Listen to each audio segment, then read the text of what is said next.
Testing, testing. 1, 2, 3, testing. Alright. Seems we're flowing quite well. Alright, hello, hello, hello. And welcome to another stream of reading. Today, we're going to be continuing a journey to the west. Last time we got through the first 2 chapters, and that fucking took a while, cause Jesus fucking Christ. This is a long one, to put it ever so lightly. So, we'll be starting at chapter 3. Let me get my reading box situated the way I want it. Hide the bookmarks, get a bit more sight in there. Zoom in a bit.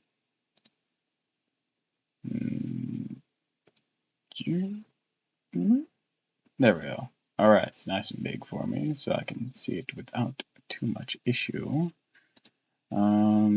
Chat is literally lined up perfectly with it. Awesome, awesome. And let me grab my book.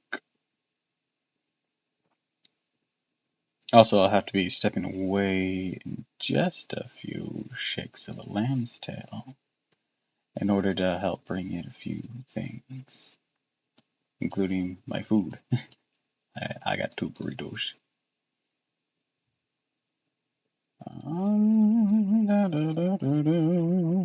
Get my book proud.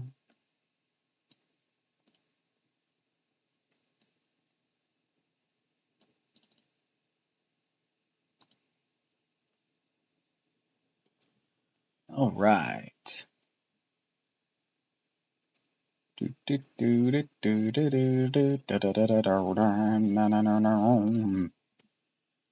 And there I am. There I am. Do I seem kind of small? Small. There we go. I think that's better, right? What's that?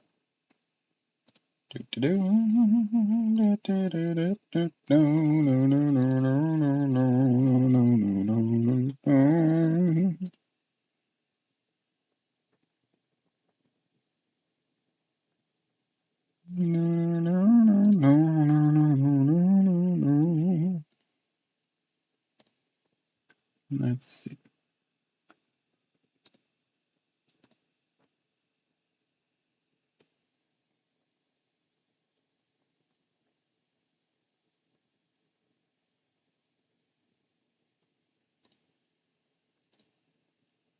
All right. Let's get started. Chapter 3. 4 seas and 1,000 mountains all bow to submit. From ninefold darkness 10 species names are removed.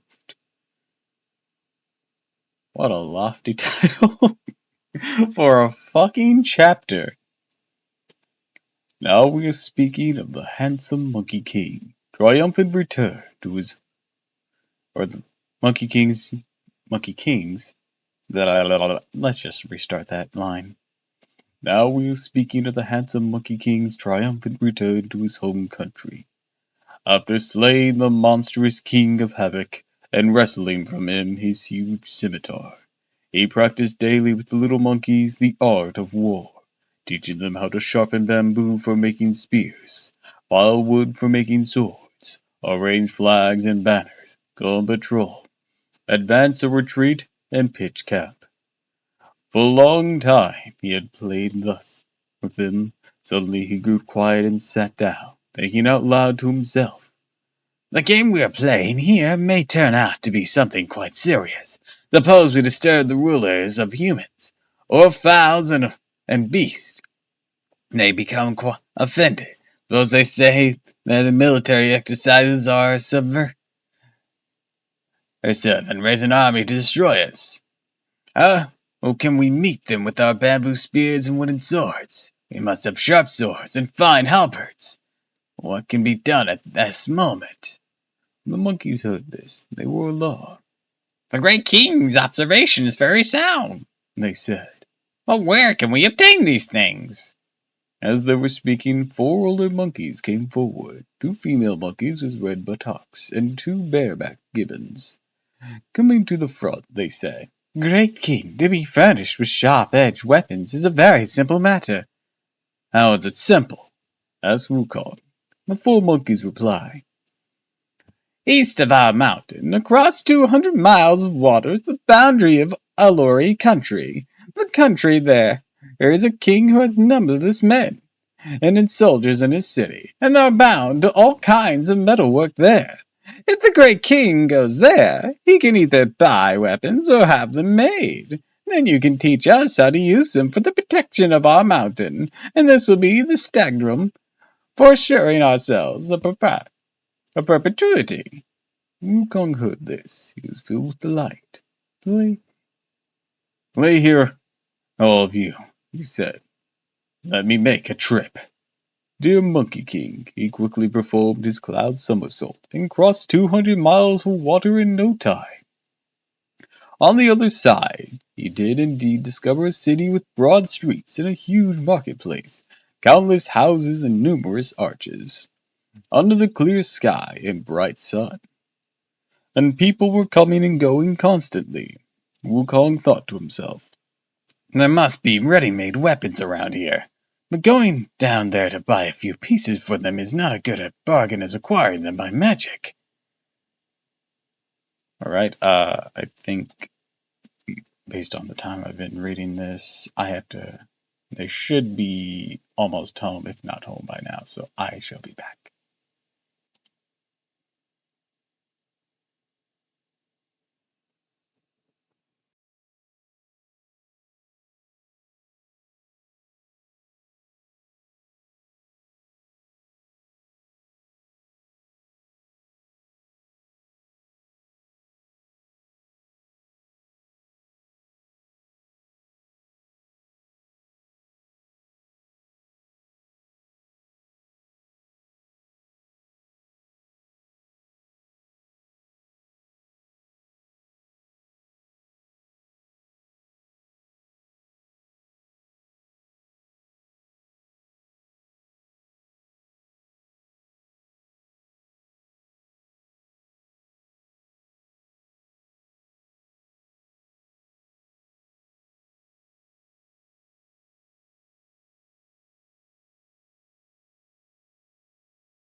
Alright, I've returned.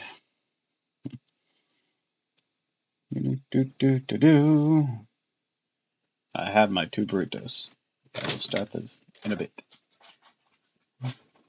Let's first continue. He therefore made the magic sign and recited a spell. Facing the ground on the southwest, he took a deep breath and then blew it out. At once it became a mighty wind, hurtling pebbles and rocks through the air. It was truly terrifying. Thick clouds in vast formation moved upwards the world. Black fog and dusky vapors darkened the earth. Waves churned in seas and rivers, refrigerating fish and crabs. Broke in mountain forests, wolves and tigers taking flight. Traders and merchants were gone from stores and shops. No single man seen at sundry marts and malls. The king retreats to his chamber from the royal court. Official marshals and civil return to their homes. The wind toppled Buddha's throne of 1,000 years and shook to its foundations the 5 Phoenix Towers. The wind arose and separated the king from his subjects at the Aura country. Throughout the various boulevards and marketplace, every family bolted the doors and windows. No one dared go outside. Wukong then lowered the direction of his cloud and rushed straight through the imperial gate. He found his way to the armory, knocked open the doors, and saw there were countless weapons inside. Scimitars, spears, swords, halberds, battle-axes, scythes, whips, rakes, drumsticks, drums, bows, arrows, forks, and lances. Every kind was available. Highly pleased, Wukong said to himself, "How many pieces can I possibly carry by myself? I better use the magic of the body division to transport them." Oh shit, I didn't have my computer plugged in. Oops.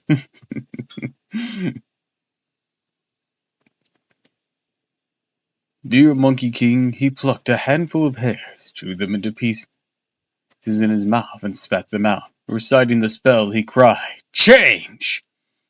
They changed to 1,000 little monkeys, who snatched and grabbed the weapons. Those that were stronger took 6 or 7 pieces, the weaker ones 2 or 3. Together they emptied out the armory. Wukong then mounted the cloud and performed the magic of displacement by calling up a great wind, which carried all the little monkeys back to their home. We tell you now about the various monkeys, both great and small, who were playing outside the cave of Flower Fruit Mountain. They suddenly heard the sound of the wind and saw in mid-air a huge horde of monkeys approaching, sight of which made them all flee in terror and hide. In a moment Wukong lowered his cloud, and shaking himself collected the pieces of hair back onto his body. All the weapons piled in front of the mountains. "Little ones!" he shouted. "Come and receive your weapons!" The monkeys looked and saw Wukong standing alone on level ground. They came running to kowtow and asked what had happened. Wukong then recounted to them how he had made use of the mighty winds to transport the weapon. After expressing their gratitude, the monkeys all went to grab at the scimitars and snatch at the sword, to wield the axes and scramble for spears, to stretch the bows and mount the arrows. Shouting and screaming, they played all day long. The following day, they marched in formation as usual, assembling the monkeys. Wukong found there were 47,000 of them. Their assembly greatly impressed all the wild beasts of the mountains: wolves, insects, tigers, leopards, mouse deer, fallow deer, river deer, foxes. They could have just summed that up as deer, but whatever. Wildcat, badger, lions, elephants, apes, and or bears, antelopes, boars, mullocks. That has a weird X there. Muskoxian or musk oxen. That sounds about right. Chamois, green one-horned buffaloes, wild hares, and great mastiffs, led by the various demon kings of no fewer than 72 caves. They all came to pay homage to the Monkey King. Henceforth they brought annual tributes and answered the roll call made every season. Some of them joined in the maneuvers, others supplied revisions in accordance with their rank. In an orderly fashion, they made the entire Flower Fruit Mountain as strong as an iron bucket, or a city of metal. The various demon kings also presented metal drums, colored banners, and helmets. The hurly-burly of marching and drilling went on day after day. While handsome Monkey King was enjoying all this, he said to the multitude, "You all have become adept with the bow and arrow, and proficient in the use of weapons. But this scimitar of mine is truly cumbersome, not at all to my liking. What can I do?" The 4 elder monkeys came forward and memorialized. "The great Monkey King is a divine sage, and therefore is not fit to use an earthly weapon. We do not know, however, whether the great king is able to take a journey through water." "Since I have known the way," said Wukong, "I have the ability of 72 transformations. The cloud somersault has unlimited power. I am familiar with the magic of body concealment and the magic of displacement. I can find my way to heaven, or I can enter the earth. I can walk past the sun and moon without casting a shadow. Now I can penetrate stone and metal without hindrance. Water cannot drown me, nor fire burn me. Is there any place I can't go to?" "It is a good thing the king possesses such power," said the 4 monkeys, "for the water below this sheet iron bridge of ours flows directly into the dragon palace of the Eastern Ocean. If you willingly go down there, great king, you will find the old dragon king from whom you may request some kind of weapon. Won't that be to your liking?" Hearing this, Wukong said with delight, "Let me take the trip." Dear Monkey King, he jumped to the bridgehead and employed the magics of water restriction. Making the magic sign with his fingers, he leapt into the waves which parted for him. He followed the waterway straight to the bottom of the Eastern Ocean. As he was walking, he suddenly ran into a Yaksha patrol. Or, I think that's Yaksha. Yeah. Who stopped him with the question, "What divine sage is there who come passing through the water? Speak plainly so that I can announce your arrival." Wukong said to him, "I am the heaven-born sage Wukong of the Flower Fruit Mountain, or Sun Wukong of the Flower Fruit Mountain, a near neighbor of your old Dragon King. How is it that you don't recognize me?" When the Yaksha heard this, he hurried back to the Water Crystal Palace to report. "Great King," he said, "there outside a heaven-born sage of the Flower Fruit Mountain named Sun Wukong. He claims that he is a near neighbor of yours and about to arrive at the palace." Anguen, the Dragon King of the Eastern Ocean, arose immediately, accompanied by dragon sons and grandsons, shrimp soldiers, and crab generals. He came out for the reception. "I am mortal," said he. "Please come in." They were in the palace for proper introductions, and after offering Wukong the honored seat and tea, the king asked, "What did the high immortal become accomplished in the way, and what kind of divine magic did he receive?" Wukong said, "Since the time of my birth, I have left the family to practice self-cultivation. I have now acquired a birthless and deathless body. Recently I have been teaching my children how to protect our mountain cave, but unfortunately I am without an appropriate weapon. I have heard that my noble neighbor, who I have long enjoyed living in this green jade palace and its shell of portals, may have many divine weapons to spare. I came specifically to ask for one of them." When the Dragon King heard this, he could hardly refuse, so he offered a perched commander to bring out a long-handled scimitar, presented it to the visitor. Old monkey doesn't know how to use a scimitar." "Old monkey doesn't know how to use a scimitar," said Wukong. "I beg you give me something else." The Dragon King then commanded a willing lieutenant together with an eel porter to carry out a 9-pronged fork. Jumping down from his seat, Wukong took hold of it, tried a few thrusts, and put it down. "Light, much too light. It doesn't suit my hand. I beg you give me another." "I am mortal," said the Dragon King, laughing. "Won't you take a closer look? That fork weighs 3,600 pounds. Hi, Lisa. Welcome to the stream. Glad you could make it. Oh, thanks for the hydrate.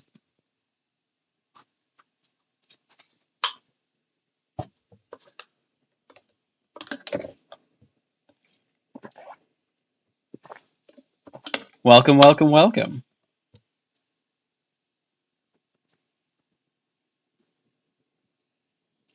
Hey, old pretty voice fish tank. Hi. Or I guess to use your own terms, hello.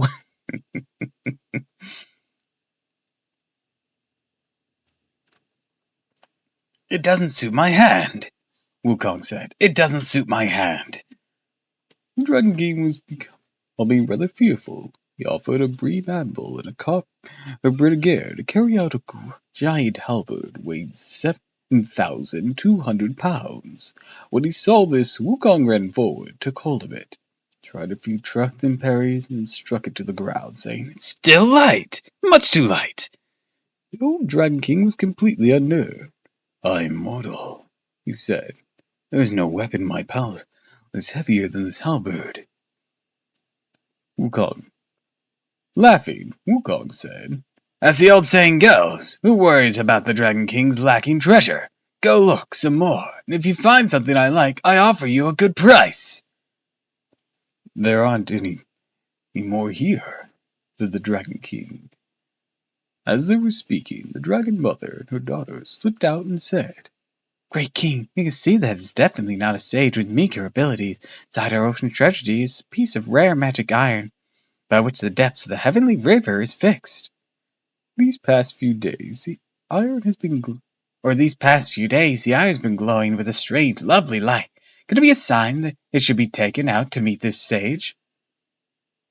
"That," said the Dragon King, "was the measure with the great Yu fixed the depths of the river and oceans when he conquered the flood. The piece of magic iron, but what use could it be to him?" "Let us not be concerned whether he could find any use for it," said the Dragon Mother.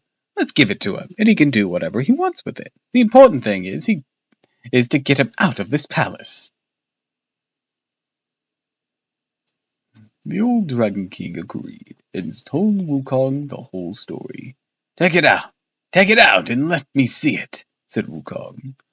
Waving his hand, the Dragon King said, "We can't move it. We can't even lift it.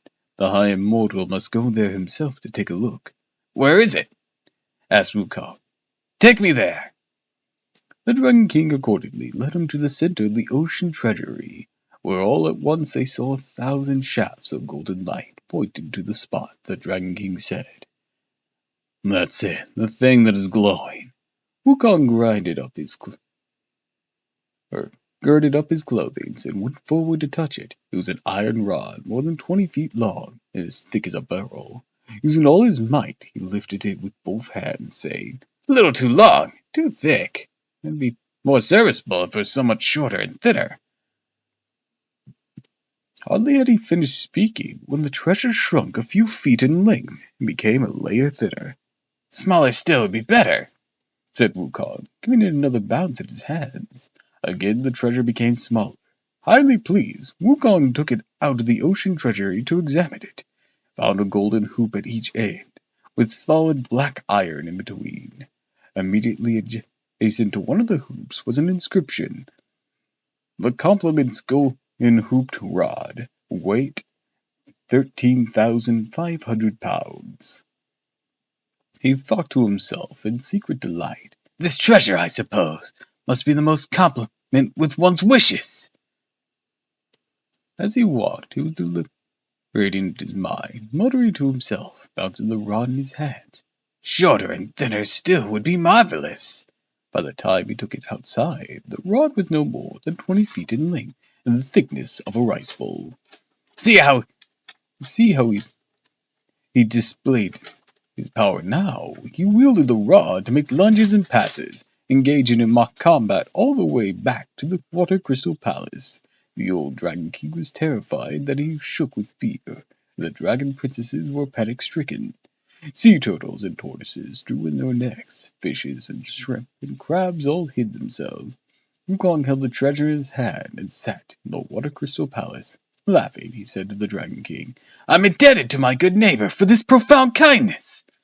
"Please don't mention it," said the Dragon King. This piece of iron is very useful." Or, "This piece of iron is very useful." This book does not, separate based on who's talking, and that's very confusing sometimes. You're supposed to put a space. Who translated this? Or you're supposed to put a new paragraph indication. "This piece of iron is very useful," said Wukong. "But I have one further statement to make." "What sort of statement does the High Immortal wish to make?" asked the Dragon King. Wukong said, "Had there ever been no such iron, I would have let the matter drop. Now I have it in my hands, I can see I'm wearing the wrong kind of clothes to go with it. What am I to do? If you have any martial appeal, you might as well give me some too. I would thank you most heartily." "This, I confess, is not in my possession," said the Dragon King. Wukong said, "A solitary guest would not disturb two hosts. If you claim that you don't have any, I shall never walk out this door." "Let the High Immortal take the trouble of going to another ocean," said the Dragon King. "He might turn up something there." "To visit at 3 homes is not as convenient as sitting in one," said Wukong. "I beg you give me one outfit." "I really don't have one," said the king. "Or if I did, I would have presented it to you." "Is that so?" said Wukong. "Let me try the iron on you." "High Immortal," the Dragon King said nervously, "don't ever raise your hand. Don't ever raise your hand. Let me see whether my brothers have any, and we'll try to give you one." "Where are your honored brothers?" asked Wukong. "They are," said the Dragon King, "Okapen, Dragon King of the Southern Ocean, Asha, Dragon King of the Northern Ocean, and Arod, Dragon King of the Western Ocean." "Old Monkey King is not going to their places," said Wukong. For his common saying goes, 3 in bound can't compete with 2 in hand. I merely request that you find something casual here, and give it to me, that is all." There's no need for High Immortal to go anywhere," said the Dragon King. "I have in my palace an iron drum and a golden bell. Whenever there is an emergency, we beat the drum and strike the bell. My brothers are here shortly." "In that case," said Wukong, "go beat the drum and strike the bell." The Turtle General went at once to strike the bell, while the Tortoise Marshal came to beat the drum. Soon after the drum and bell had sounded, the Dragon Kings of the 3 oceans got the message and arrived promptly, all congregating in the outer courtyard. "Elder brother," said Aquin, "what emergency made you beat the drum and strike the bell?" "Good brother," answered the old dragon, "it's a long story. We have had a certain heaven-born sage from Flower Fruit Mountain who came here and claimed to be my near neighbor. Subsequently demanded a weapon, steel fork. I presented him, was he deemed too small. The halberd I offered too light. Finally, he himself took that piece of rare divine iron from which the depths of Heavenly River was fixed, used it for mock combat. Now sitting in the palace and also demanding some sort of battle dress. We have none of that here, so we sounded the drum and bell to invite you all to come. If you happen to have such an outfit, please give it to him, so I can send him out this door." When Alcuin heard this, he was outraged. "Let us brothers call our army together," he said, "and arrest him. What's wrong with that?" "Don't talk about arresting him," the old dragon said. "Don't talk about arresting him. That piece of iron, a small stroke with it's deadly. A light tap is fatal. The lightest touch will crack the skin, and a small rap will injure the muscle." Elrond, King of the Western Ocean, Dragon King of the Western Ocean, said, "Second older brother, should not raise his hand against him. Let us rather assemble an outfit for him, and get him out of this palace. We can Then present a formal complaint to the heavens, and the heavens will send its own punishment. You're right, said Arshad, Dragon King of the Northern Ocean. I have a pair of cloud-treading shoes in the color of a lotus root. Oran, Dragon King of the Western Ocean, said, I've wrought a carcass of chainmail made of yellow gold. And I have a cap of erect phoenix plumes made of red gold, said Aquin, the Dragon King of the Southern Ocean. The old Dragon King was delighted, and brought them into the Water Crystal Palace to visit the gifts. Wukong Dolly put on the gold cap, the golden chorus, and the cloud-treading shoes, and wielded his compliment rod. He fought his way out in mock combat, yelling to the dragons, Sorry to have bothered you!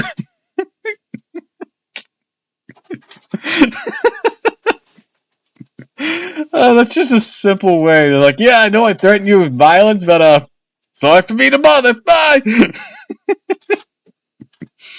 Dragon Kings of the Four Oceans were outraged. They consulted together and filed a formal complaint, of which we make no mention here. Look at that Monkey King. He opened up the waterways and went straight back to the head of the sheet iron bridge. The 4 old monkeys were leading the others. The monkeys and waiting beside the bridge. They suddenly beheld Wukong leaping out of the waves. There was not a drop of water on his body as he walked onto the bridge, all radiant and golden. The marvelous monkeys were so astonished they all knelt down crying, Great Monkey King! What marvels! What marvels! Beaming broadly, Wukong ascended his high throne and set up the iron rod right in the center. Not knowing any better, the monkeys all came and tried to pick the treasure up. It was rather like a dragonfly attempting to shake an ironwood tree. They could not budge it an inch. Biting their fingers, sticking out their thumbs, every one of them said, Oh, Father, it's so heavy! How did you manage to bring it here? Wukong walked up to the rod, stretched forth his hands, and picked it up. Laughing, he said to them, Everything has its owner. This treasure has presided in the ocean treasury for who knows how many thousands of years. Just so happened to glow recently. The Dragon King only recognizes a piece of black iron. It was also said the divine in rarity which fixed the bottom of the heavenly river. All those fellows together could not lift or move it. They asked me to take it myself. At first this treasure was more than 20 feet long and thick as a barrel. After I struck it once and expressed my feelings that it was too large, it grew smaller. I wanted smaller still, and again it grew smaller. For a third time I commanded it, and it grew smaller still. I looked at it in the light. It had the inscription, The Compliment, and golden hoop rod, weight 13,500 pounds. Stand aside, all of you. Let me ask it get to go through some transformations. He held the treasure in his hands and called out, Smaller, smaller, smaller! And once again it shrank to the size of a tiny embroidery needle, small enough to be hidden inside the ear. Awestruck, the monkeys cried, Great King, take it out and play with it some more! The Monkey King took it out from his ear and placed it on his palm. Bigger, bigger, bigger! He shouted, and again it grew to the thickness of a barrel and more than 20 feet long. Came so delighted playing with it that he jumped onto the bridge and walked out of the cave, grasping the treasure in his hand, began to unfold the magic cosmic imitation. Bending over, he cried, Grow! And at once grew to be 10,000 feet tall, the head like the tall mountain, the chest like a rugged peak, eyes like lightning, and a mouth like a blood and ball, and teeth like swords and halberds. The rod in his hands was as such a size that its top reached the 33rd heaven, and its bottom the 18th layer of hell. Tigers, leopards, wolves, and crawling creatures of all the monsters of the mountain, and demon kings of the 72 caves were so terrified they kowtowed and paid homage to the Monkey King in fear and trembling. Presently he revoked his magical appearance and changed the treasure back to a tiny embroidery needle stored in his ear. He returned to the cave dwelling, but the demon king of the various caves was still frightened. They continued to come to pay their respects. At this time the banners were unfurled, and the drums sounded, and the brass gongs struck loudly. A great banquet of 100 delicacies was given. The cups were filled to overflow with the fruits of the vine, the juices of the coconut. They drunk, for they drank and feasted for a long time. They engaged in military exercise as before. The Monkey King made the 4 monkeys mighty commanders of his troop by appointing the 2 female monkeys with red buttocks as marshals, Ma and Leo, and the 2 bareback gibbons as generals, Beng and Ba. The 4 mighty commanders, moreover, were entrusted with all matters concerning fortification, pitching camps, reward and punishment. Having settled all this, the Monkey King felt completely at ease. To soar on the clouds and ride the mist, to tour the 4 seas, and disport himself in 1,000 mountains, displaying his martial skill, he made extensive visits to various heroes and warriors. Performing his magic, he made many good friends. At this time, moreover, he entered into fraternal alliance with 6 other monarchs: the Bull Monster King, the Dragon Monster King, the Garuda Monster King, the Giant Lynx King, and the Massacre King. Or, no wait, Masquerade King, and the Orangutan King. Together with the handsome Monkey King, they formed a fraternal order of 7. Day after day they discussed civil and military arts, exchanged wine cups and goblets, sang and danced to songs and strings. They gathered in the morning and parted in the evening. There was not a single pleasure that they overlooked, covering a distance of 10,000 miles, as if they were but the span of their own courtyard. As the saying has it, one nod of the head goes further than 3,000 miles. One twist of the torso covers more than 800. One day, the 4 mighty commanders had been told to prepare a great banquet in their own cave, and the 6 kings were invited to the feast. They killed cows and slaughtered horses, and they sacrificed to heaven and earth. The various imps were ordered to dance and sing, and they all drank until they were all thoroughly drunk. After sending the 6 kings off, Wukong had rewarded the leaders, great and small, with gifts. Reclining in the shade of the pine tree near the sheet iron bridge, he fell asleep in a moment. 4 mighty commanders led the crowds to form a protective circle around him, not daring to raise their voices. In his sleep, the handsome Monkey King saw 2 men approaching, with a summon with 3 characters, Sun Wukong, written on it. They walked up to him without a word, tied him up with a rope, and dragged him off. The soul of the handsome Monkey King was reeling from side to side. They reached the edge of a city. The Monkey King was gradually coming to himself when he lifted up his head. Suddenly saw above the city an iron sign bearing the large letters of the 3 words, Region of Darkness. The handsome Monkey King at once became fully conscious. "The region of darkness is the abode of Yama, King of Death," he said. "Why am I here?"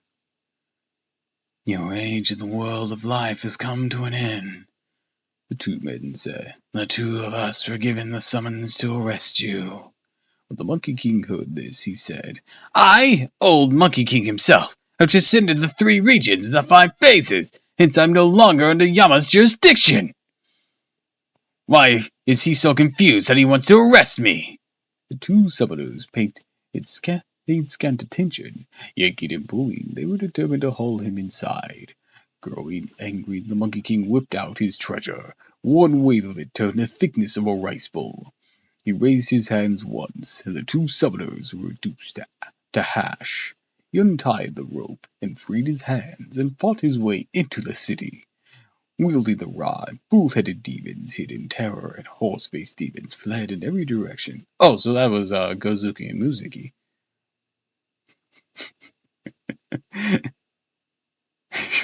Monkey King whipped out his treasure. "What's his treasure? Double, what's his treasure?" "Hi, Mr. Mustache. It's the rod he just got earlier this chapter." That probably doesn't help. "It's his staff." That doesn't help either.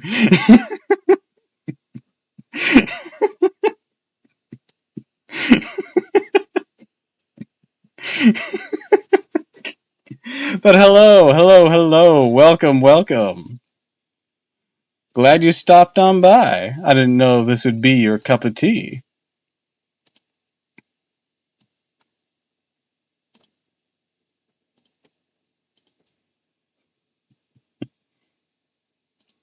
I am glad for your presence.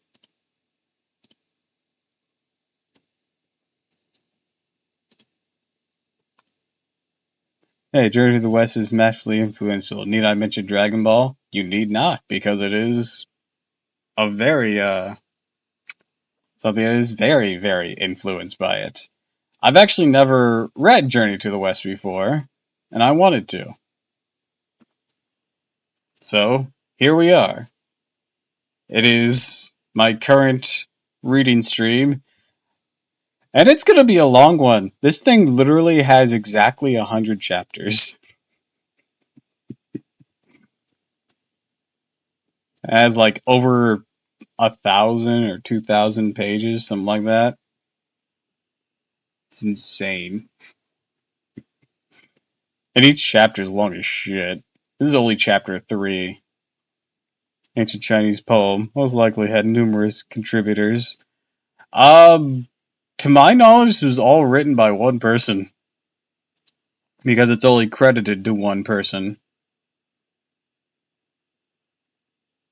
Which is, I'm gonna butcher the hell out of their name. Give me a moment.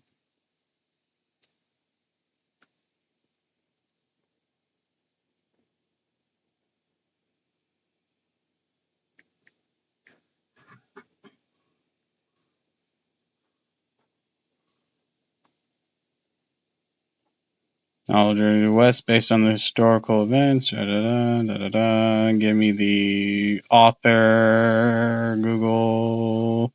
Wu Qingyang. There's no way I pronounced that last name right.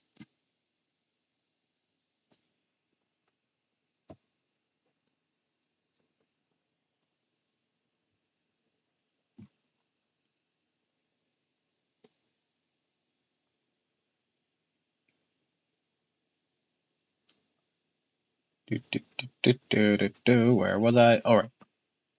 A band of goose soldiers ran up to the Palace of Darkness, crying. Wasn't that far off, trust me. At least a quarter of my clientele are Chinese. Oh, cool.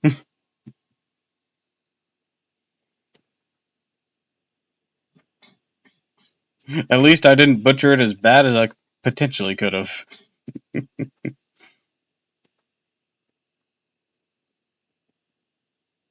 Anyway, a band of ghost soldiers ran up to the Palace of Darkness, crying, Great King! Great King! Disaster! Disaster! Outside, there's a hairy-faced thunder god fighting his way in! A hairy-faced thunder god? Jesus Christ. He goes out expecting Thor, it's just his fucking monkey. Chinese restaurants need a supply from somewhere. I don't know where you work, to be fair. I did work at a Chinese restaurant, though, for a long time.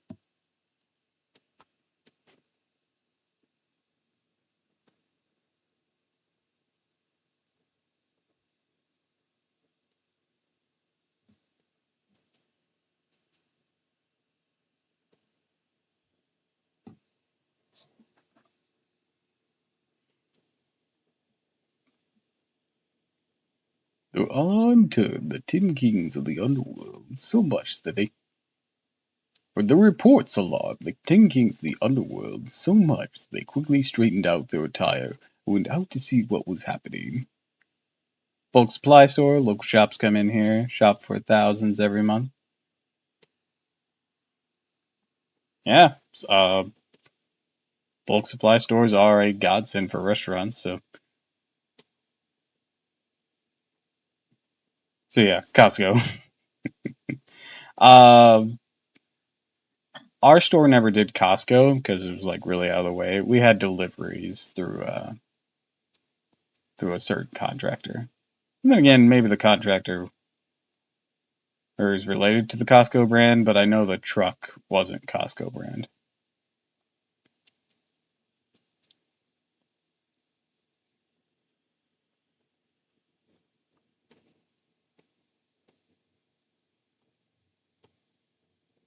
But I also didn't know much about them anyways, so. Discovering a fierce and angry figure, they lined up according to their ranks and greeted him with loud voices. "High Immortal, tell us your name. High Immortal, tell us your name." "I am the heaven-born sage, Sun Wukong, from the Water Curtain Cave in the Flower Fruit Mountain," said the Monkey King. "What kind of officials are you?" "We are the Emperors of Darkness," answered the 10 Kings, bowing. "The 10 Kings of the Underworld." "Tell me each of your names at once," said Wukong, "or I'll give you a drubbing." The 10 Kings said, "We are Queen..." Oh no, oh no! These names. Okay, only the first one's really bad. Okay. King in Quenguan, King of the Beginning River, King of the Song Emperor, King of the Avenging Ministers, King Yama, King of Eagle Rank, King of the Tai Mountains, King of City Markets, King of Complete Change, King of the Turning Wheel. In Oriental Problems, everyone's a Chinbu. Also, I'm sorry to, question your whole Emperors of Darkness title, but who becomes an Emperor of Darkness and decides they want to be King of City Markets?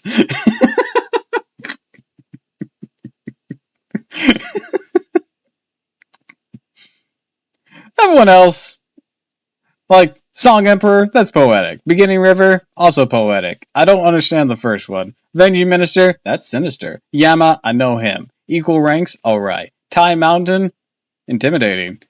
Complete Change, possibly spooky. Of Turning Wheel, that has torture implications. Who just decides city markets? What the fuck is an Emperor of Darkness because he hangs out under a bridge, probably?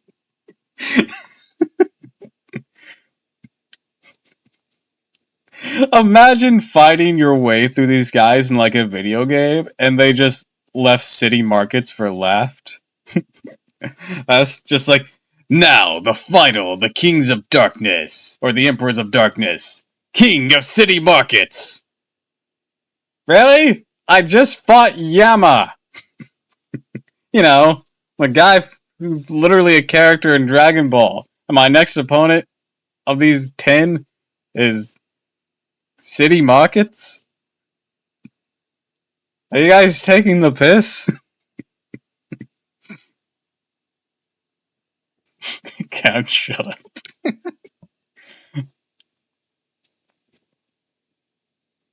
And you have all ascended the thrones of kingship. Side-eye City Markets, for whatever that's worth. Fuck you, I'm the closest thing to a god in this show. Fuck you, I'm the closest thing to a god in this show. Thanks to the Kai, and I become incredibly insignificant.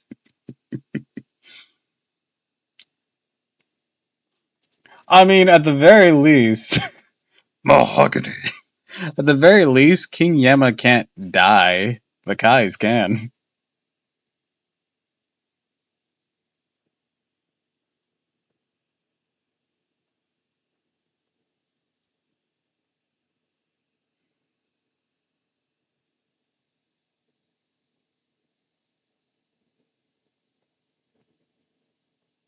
Even if it's aged like milk, I miss OG T4 Star. Had that old YouTube quality to it. And I started watching them like I want to say maybe a month or two, maybe a bit longer before they released episode 30 in 3 parts, which is the big Frieza saga finale. Man, you could really see how they grew too, and their editing style and everything. Yeah, some classic abridged series are always pretty fun. It's a shame Shady Vox became a shithead because I really liked Yu-Gi-Oh! GX abridged.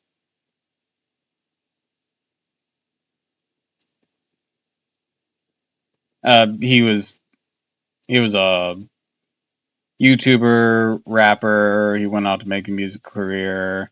He's just he started off pretty cool, but like recent events have uncovered he's concerning. But his name's Shady Vox.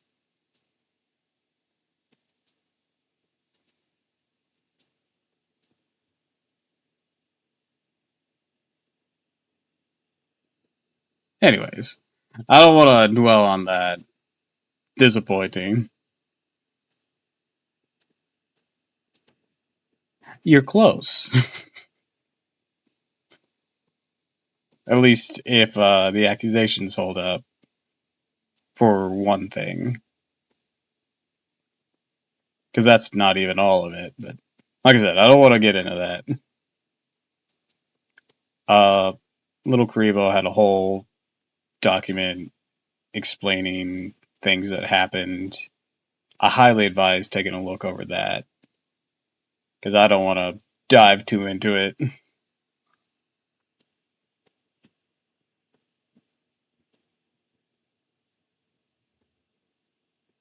Where was I?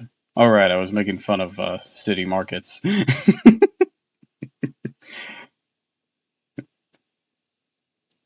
Since you have all ascended the thrones of kingship, said Wukong, you should be intelligent beings responsible in rewards and punishment. Why are you so ignorant of good and evil? Old Monkey has acquired the Tao and attained immortality. I enjoyed the same age as heavens. I have transcended the 3 regions and leapt clear the 5 phases. Why then did you send men to arrest me? I am mortal, said the 10 kings. Let your anger subside. There are many people in this world with the same name and surname. Couldn't the summoners have made a mistake? Nonsense! Nonsense! Said Wukong. The proverb says, officials err, clerks err, but the summoners never err. Quick, bring out your register of births and deaths and let me have a look. When the 10 kings heard this, they invited him to go to the palace to see for himself. Holding his compliment rod, Wukong went straight up to the Palace of Darkness and faced south, sat down in the middle. The 10 kings immediately had the judge in charge of the records bring out his books for examination. The judge, who did not dare tarry, hastened into a side room and brought out 5 or 6 books of documents, the ledgers of the 10 species of living beings. He went through them one by one. Short-haired creatures, furry creatures, winged creatures, crawling creatures, and scaly creatures, but he did not find his name. He then proceeded to file on monkeys. You see, though this monkey resembled a human being, he was not listed under the names of men. Thus he resembled the short-haired creatures. He did not dwell in their kingdoms. Though he resembled other animals, he was not subject to the unicorn. Though he resembled flying creatures, he was not governed by the phoenix. He had, therefore, a separate ledger, which Wukong examined himself under the heading Soul 1350. Uh, Technically he was a rock when he was born. A rock made by heaven and earth combining. So I'd classify him as probably a divine creature if they had any respect for him when he was born, but they don't. So he's not technically blood related to monkeys. So yeah, he'd just have simian qualities.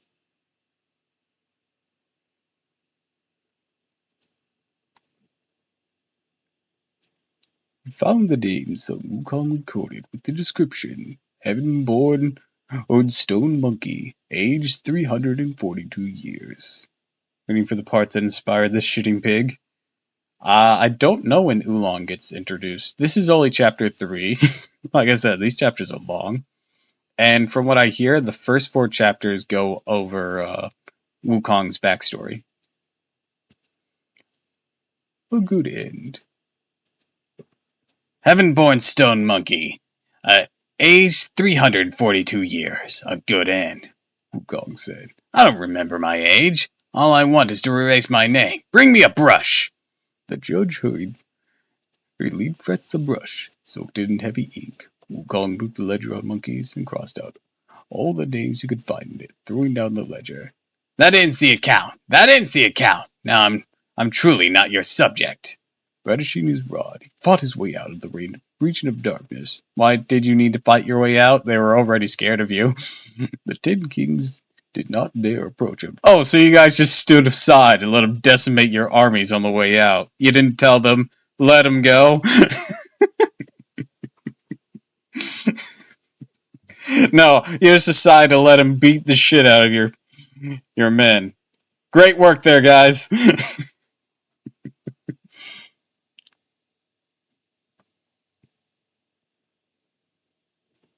They went, and instead, the Green Cloud Palace to consult the Bodhisattva, King Kristarakaba. So, side note, I read the DB Dragon Ball manga about a year or two ago. Could really tell when Toriyama switched from during the West influence to more serious tone that DBZ would adopt.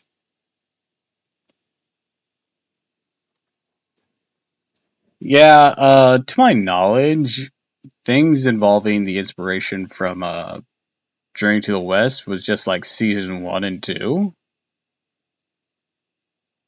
Or at least arcs 1 and 2, I guess you could consider them. That was always my assumption, because I always assumed the King Piccolo stuff and the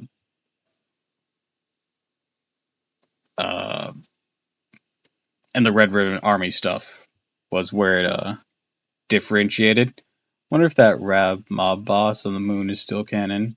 I mean, yeah, he's canon. I don't know if he's alive, but he's still canon.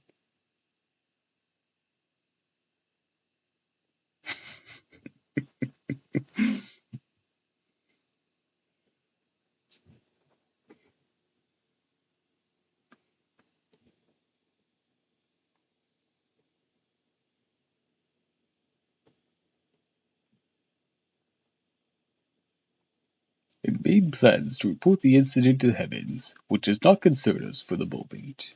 While our Monkey King was finding his way out of the city, suddenly caught in a clump of grass and stumbled. Waking up with a start, he realized that was all a dream.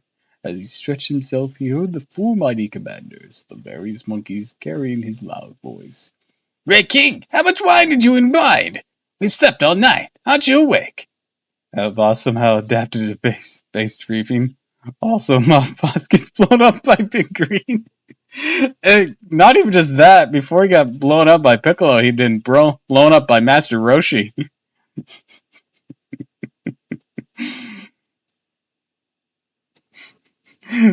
So even if we assume that he got restored or the first time whenever the moon got blown up after Master Roshi, like even if we assume that he got like revived by like the Dragon Balls or some shit, he got blown up again by Piccolo.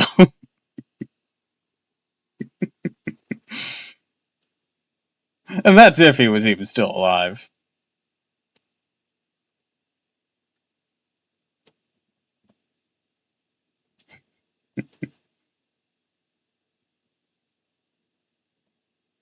Oh shit, that did happen. There was even a side story where a werewolf was pissed at Master Roshi because he couldn't turn back to normal and get a girlfriend.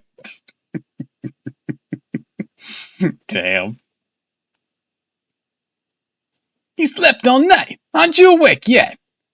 Sleeping is nothing to get excited about, said Wukong. But I dreamed that 2 men came to arrest me, and I didn't perceive their intention until they brought me to the outskirts of the region of darkness.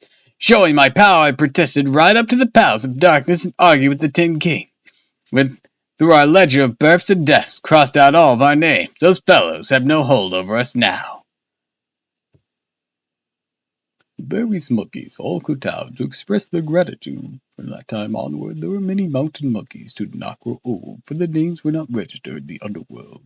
When the handsome Monkey King finished his account of what had happened, the 4 mighty commanders reported the story to the demon kings of various caves, who all came to tender their congratulations. Only a few days had passed when the six Sword brothers also came to congratulate him. All were delighted about the cancellation of the names. We shall not elaborate here on their joyful gathering. We shall turn instead to the great benevolent sage of heaven, celestial Jade Emperor, the most venerable Deva. You got a long enough title there, mate? Was holding court out one day in the treasure hall of the Divine Mist, the cloud palace of golden arches. The divine ministers, civil and military, were just gathering for the morning session when suddenly the Taoist immortal, Qin Hanjai, announced, Your Majesty, outside the translucent palace, Among the Dragon King of the Eastern Ocean is awaiting your command to present a memorial to the throne. Alright, with that, I'm gonna start eating my burritos.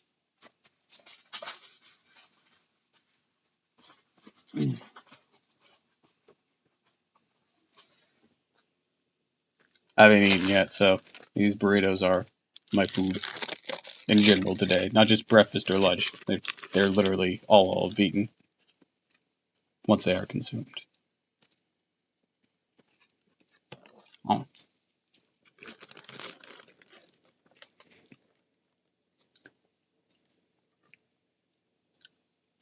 Still, city markets.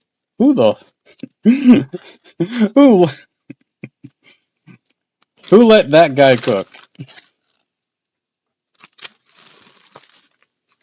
I'm never gonna get over that. Unless I forget it. But it's very unlikely I'm gonna forget it.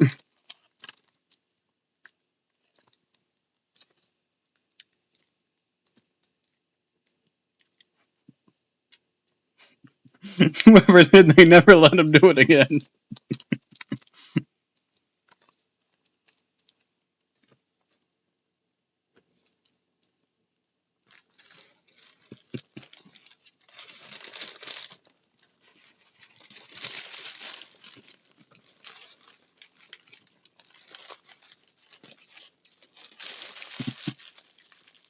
Bro, never cook again. Seriously, what the fuck is wrong with you?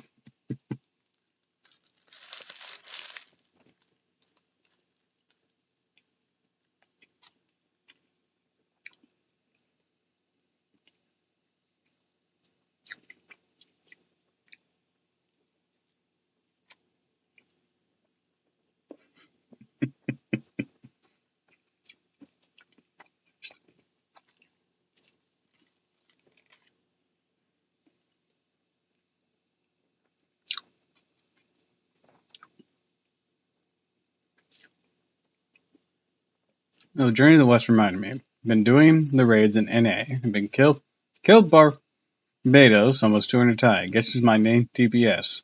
Well, since Journey to the West reminded you of that, I'm gonna guess Senzong.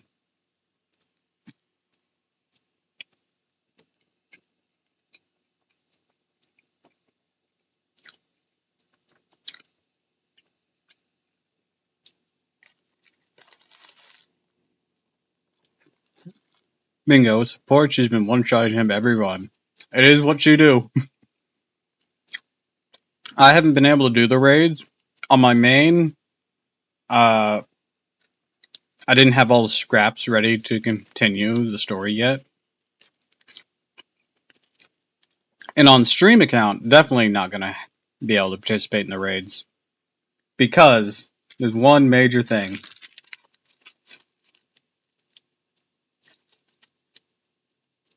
Aside from starting late. I'll just say I'm now in a position where I don't have to worry about QP for a long, long time. Hell yeah.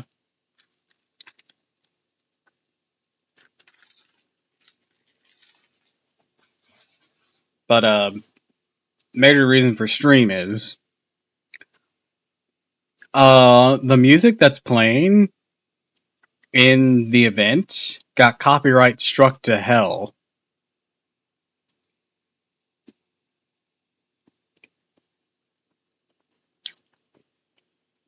On the current run, I got 712 million QP. Damn!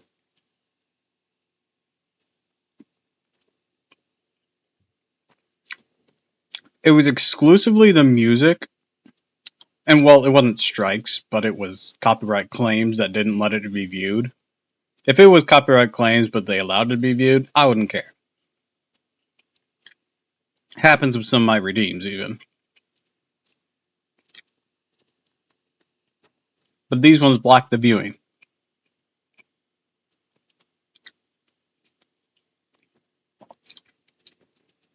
You know what's funny though? For all the grinding of the Idol event I did, that it could have been a problem with because of the copyrighted music in the Idol event, none of those got hit. But this one got hit to high hell.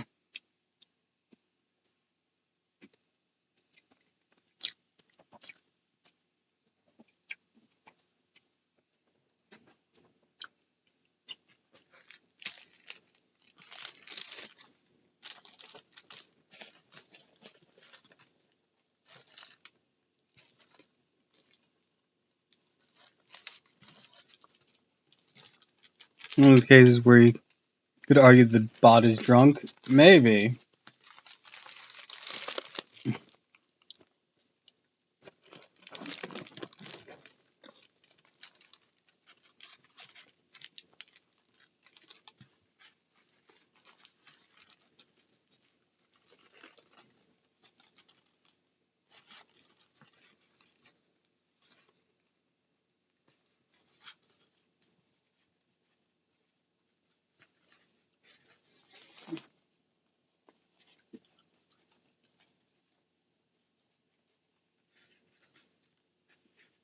Also, tried rolling for Ushigos and JP. Sadly did not get her. Oof. Sash. Excuse me. Also, you've seen what Shogetsu looks like underneath that kimono? Damn, girl. She needs a sandwich. I know homunculus don't exactly get the best treatment, but somebody feed this poor bitch.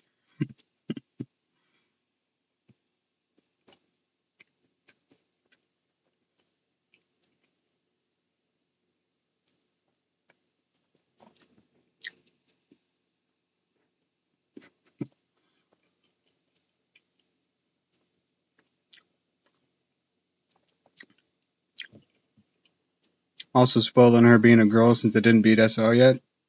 I mean, I assumed she was a girl when I first saw her. Unless you mean Ushigozen.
Hell, for Shogetsu, when everyone's just like he, I'm like, are we sure?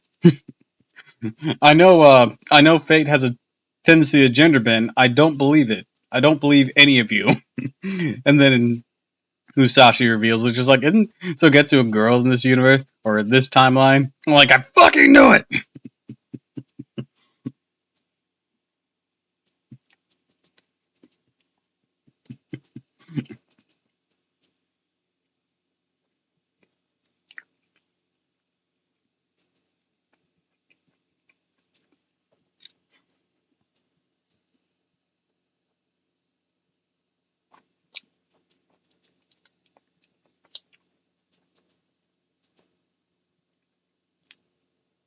Also, people complaining about the lack of AU and JP again. I mean, I'm disappointed too, but Lozengo has made obvious that they're on the bottom of the list right now, kind of beating a dead horse by this point. AU? Alternate universe? Australia? Oh, animation updates. Okay.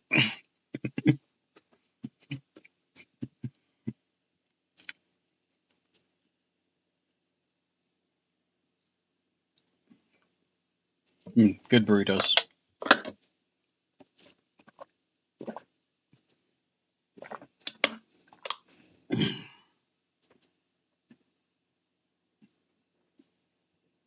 Actually, it was Shogetsu's gender that actually influenced my thought on Ryder's identity. Because my thought process, I don't remember if you were there for it, was like, if everyone thinks Shogetsu's a guy and they're actually a girl, I'm gonna guess it's the same deal for their servant, like a reflection of them. And I was fucking right. And then there was the whole thing with the evil Oni, the black horse looking like Lancer Raiko's Bond CE's horse.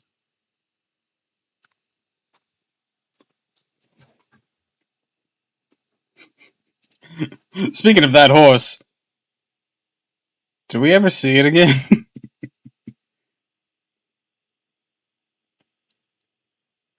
How many traps aren't a foreign concept in Fate? For all we know, it could have been a Stalfos situation. Yeah, it could have been. I just didn't think it was. It was because they looked feminine and everyone was insisting they were a guy. That I'm like, I don't know. I don't believe a word of you say. I think you're all wrong. Like, not that it really mattered. All it was more evidence towards my servant identity thing as like a mirror.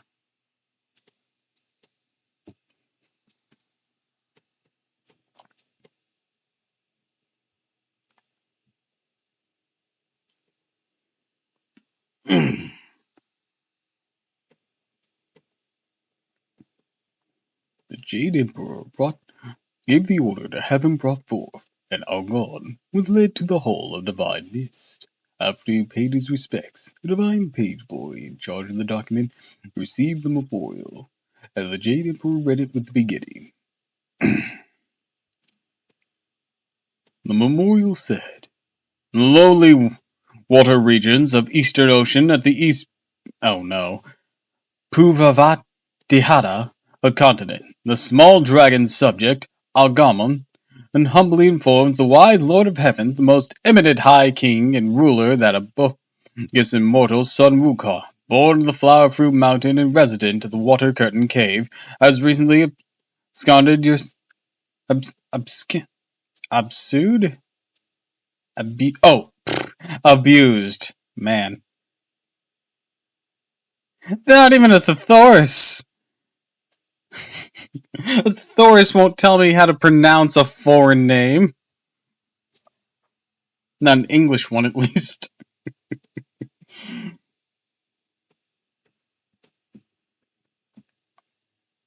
Or the Thoris just gives you similar type words, don't they?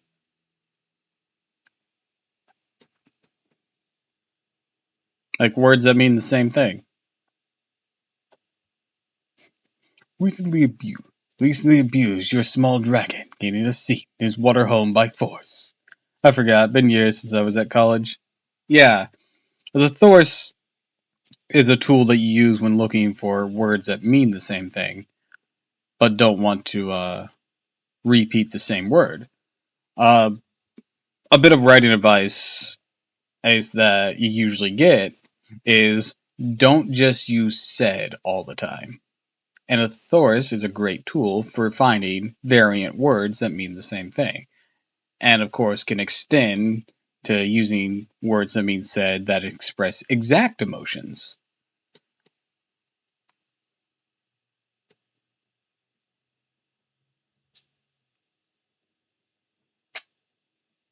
He demanded a weapon, employing power and intimidation, asked for martial attire, unleashing violence and threats. He terrorized my water kinsmen and scattered turtles and tortoises. The dragon of the southern ocean trembled. The dragon of the water ocean was filled with horror. And the dragon of the northern ocean drew back his head to surrender, and your subject Argon flexed his body to do obstinance. We present him with the divine treasure of an iron rod and the golden cap with the phoenix plume. Also giving him also a chainmail of Coreus and cloud treading shoes. We sent him off courteously. But even then he bent on displaying his martial powers and magical powers, and all he could say to us was, "Sorry to have bothered you.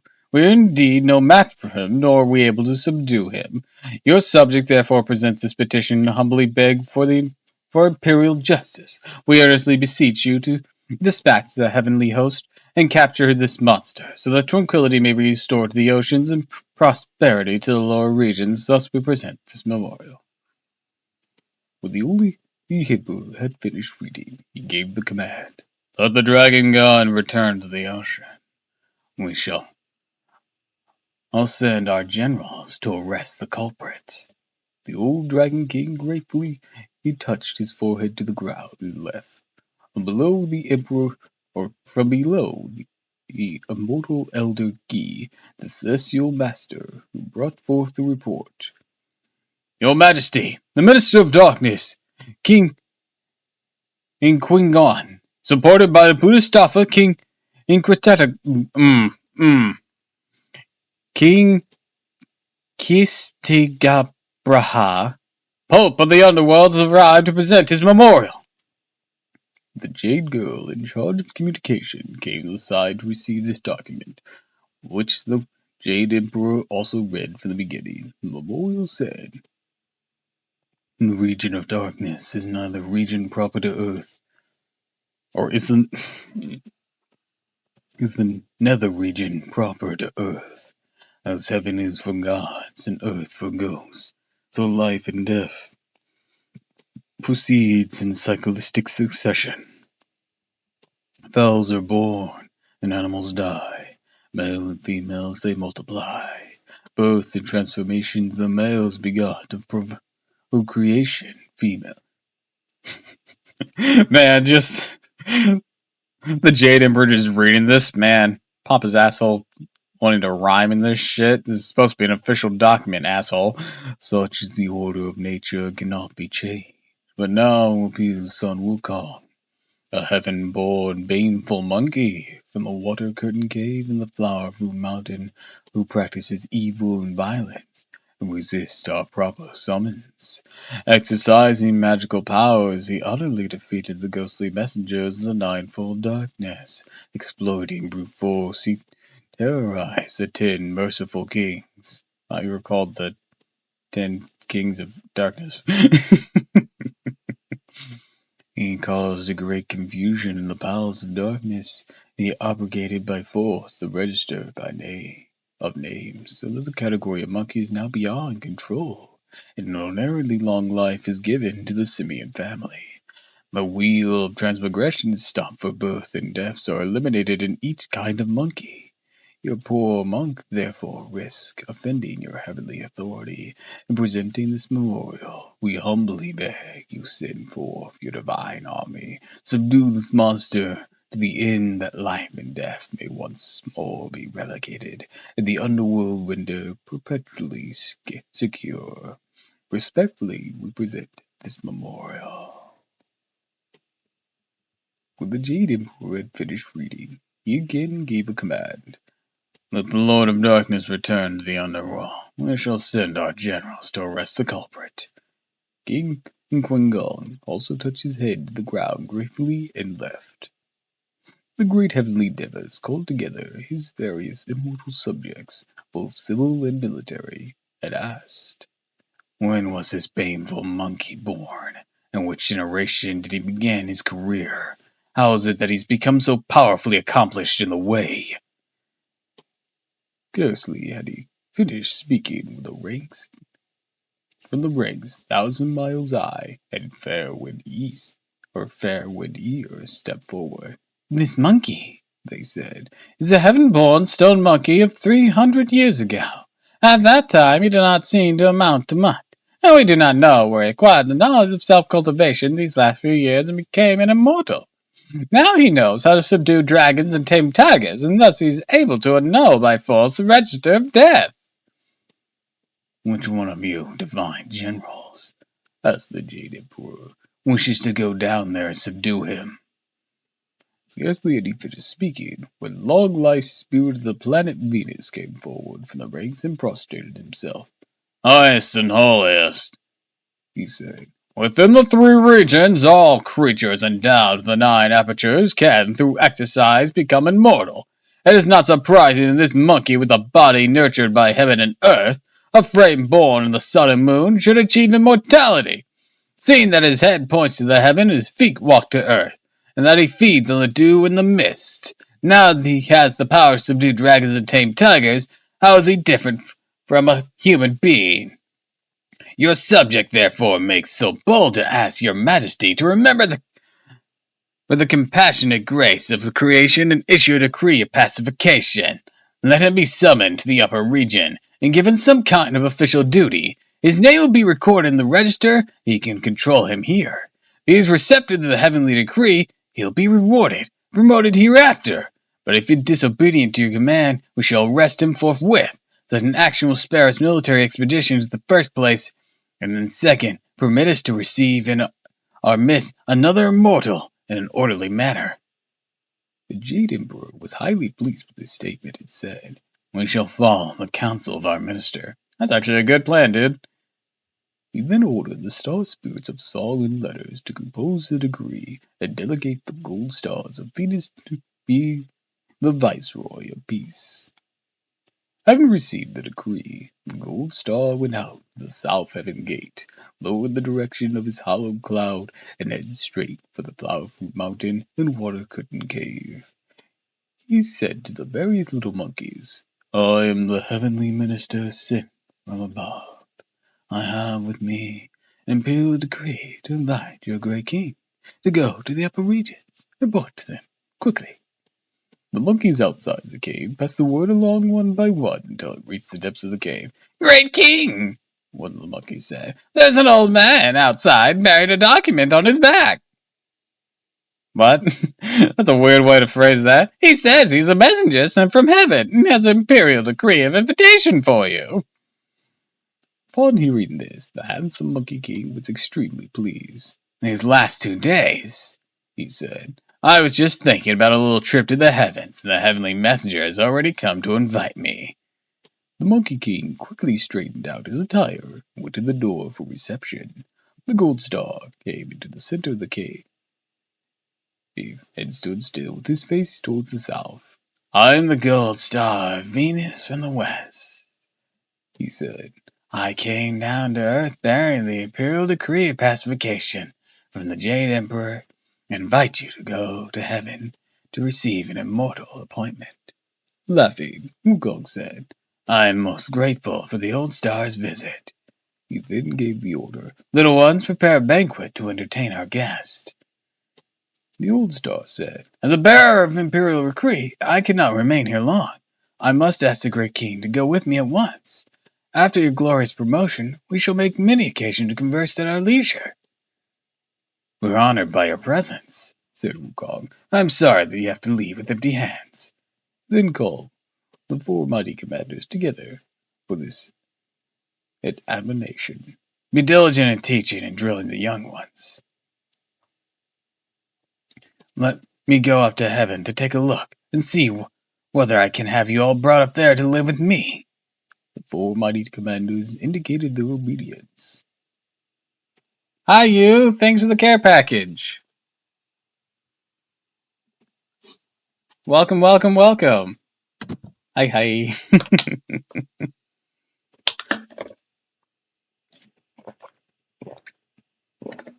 Let's get that stretching.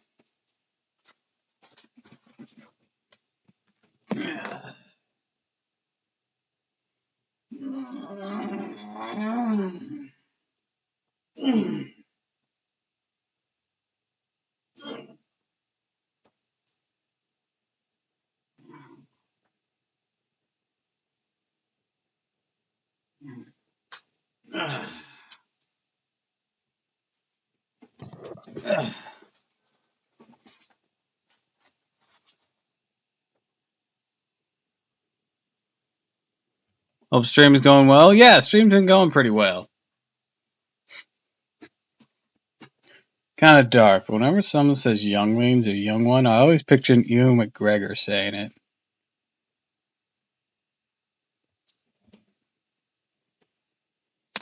So, prequel Obi-Wan Kenobi?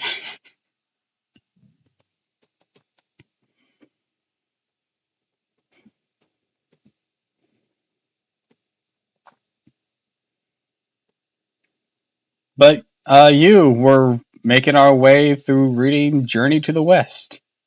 Obi-Wan be like, why the fuck is he killing younglings?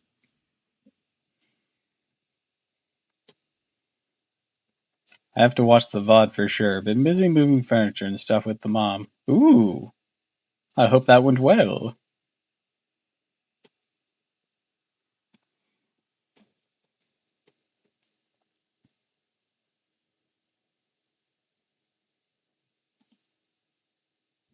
I just realized something.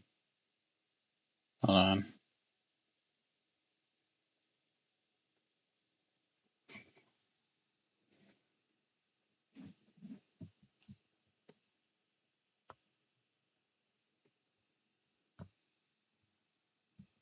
I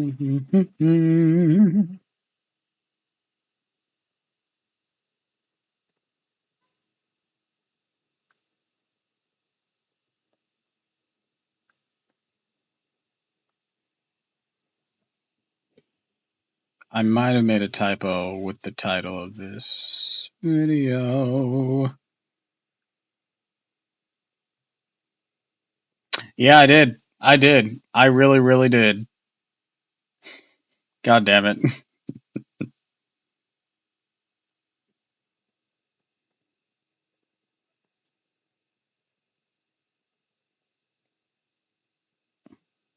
Can I change it from here?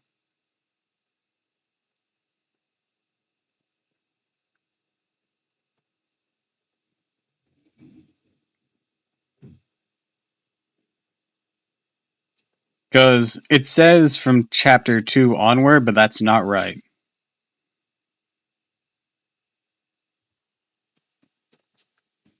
Also, your favorite CE in the new event. Let's see. Doing well enough that her boss is paying for mine and Bean's dinner. Awesome! Back from ad break, lol. Ooh, that is a nice CE.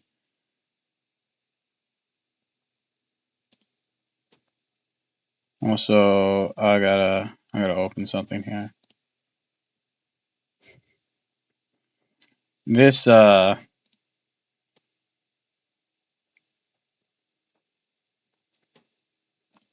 stream was slightly mistitled. We didn't start at chapter 2 today, we started at chapter 3.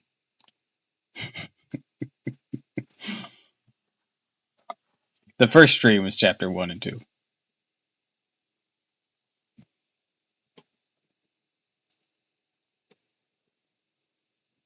I'll have to recorrect that after the thing ends.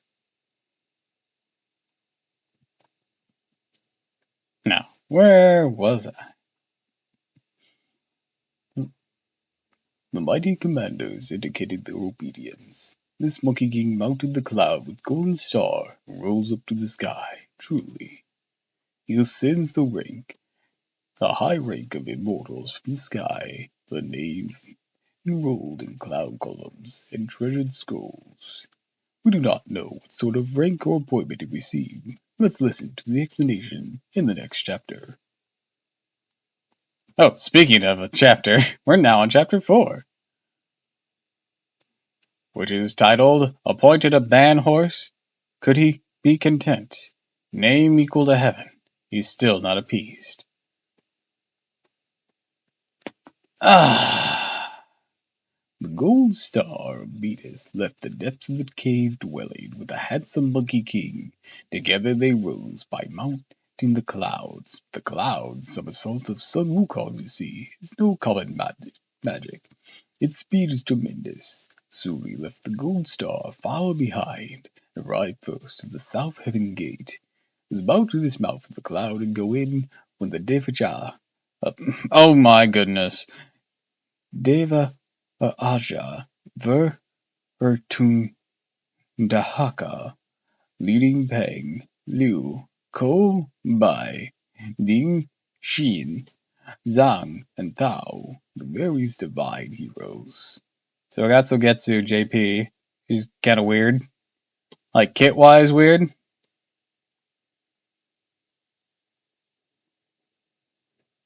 Barred the way with spears, scimitars, swords, and halberds who refused him entrance. Kit-wise, yeah, she's really geared for support. I mean, she was a master.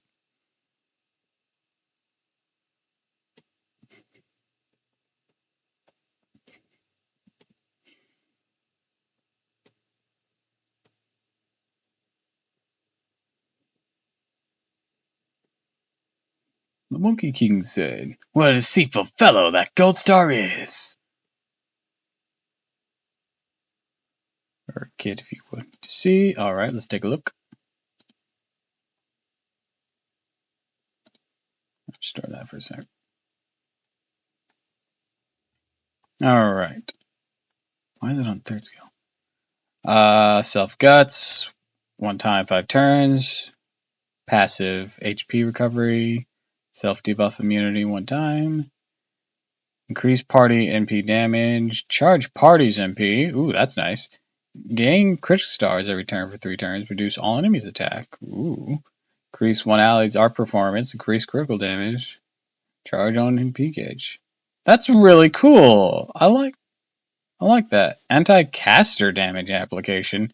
Now that's weird, because she is a caster. You'd think she'd have anti-rider because of the whole, or anti-avenger because the whole thing with Zushi Gozen, but I guess if it's anti-caster, it's supposed to be anti-other masters.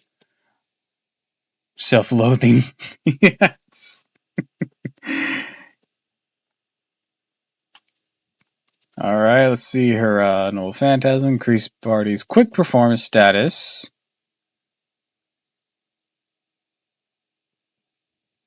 This for 3 turns, except unremovable status. What? And Arts and Buster for the same thing. That doesn't make sense. If it just increases the ally's performance in the 3 types, why does it say except unremovable status? What does that even mean? You're just adding something. I don't understand.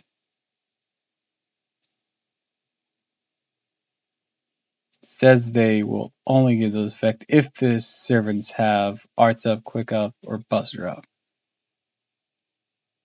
Oh, okay. That's weird. So you have to already have a thing doing that. Granted, she has a thing for arts.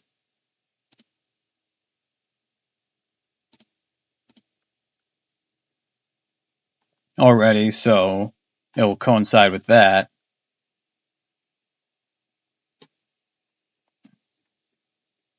That's just a very weird bonus to have. They could have just been like, oh yeah, give them a bit of quick arts or buster. Well, it's just like, nah, let's enhance what they already have. Like, that's weird. At least with arts, she can apply that herself to everyone. Or, well, not everyone, to one ally. But still, that is peculiar. I mean, I guess, like, type applications aren't exactly rare. It's just a weird setup. I guess. Alright, read that. Okay.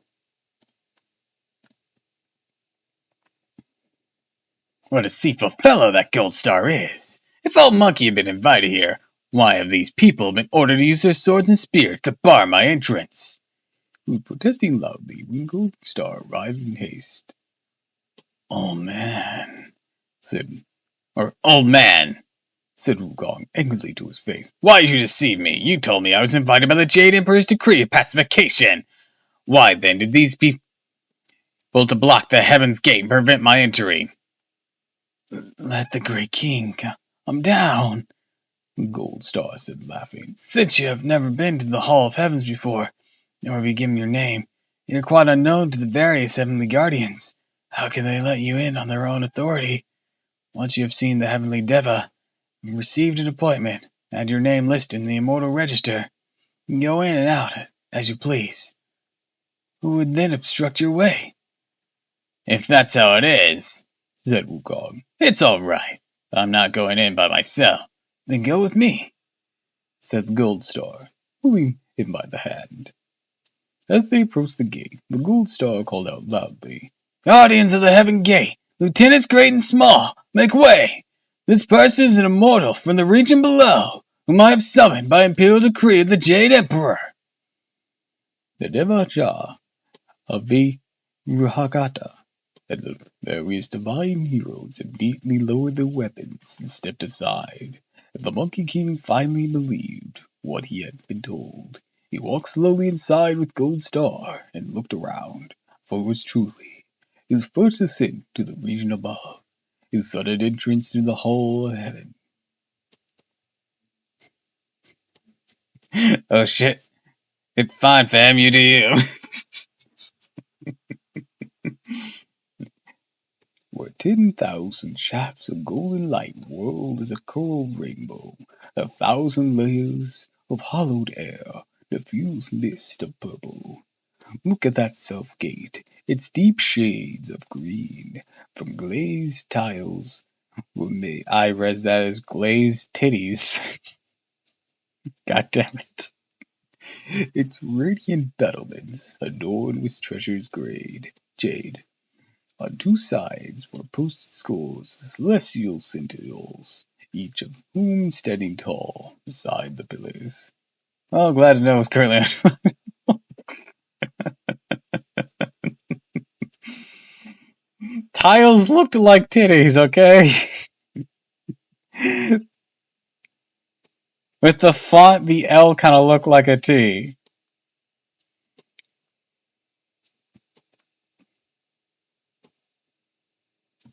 Carried bows and clutched banners. All around were sundry divines, being in golden armor, each of them holding halberds and whips. Hi, Ghastly! Welcome to the stream. Don't worry, no one's dying this time. Yet.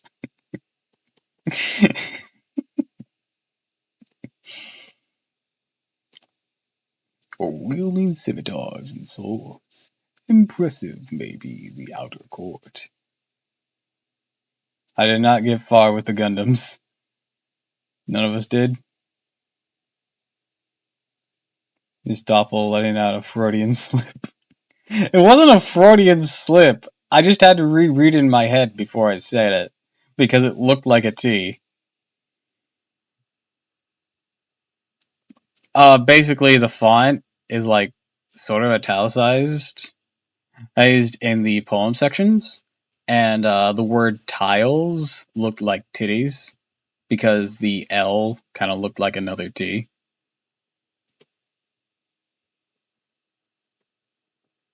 I didn't say it, but I expressed that I read it that way at first.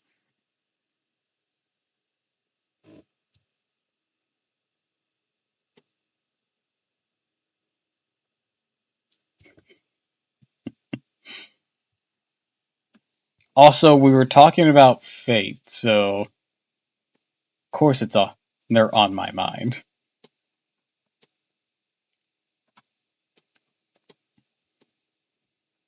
Bro, Barth can wait after stream.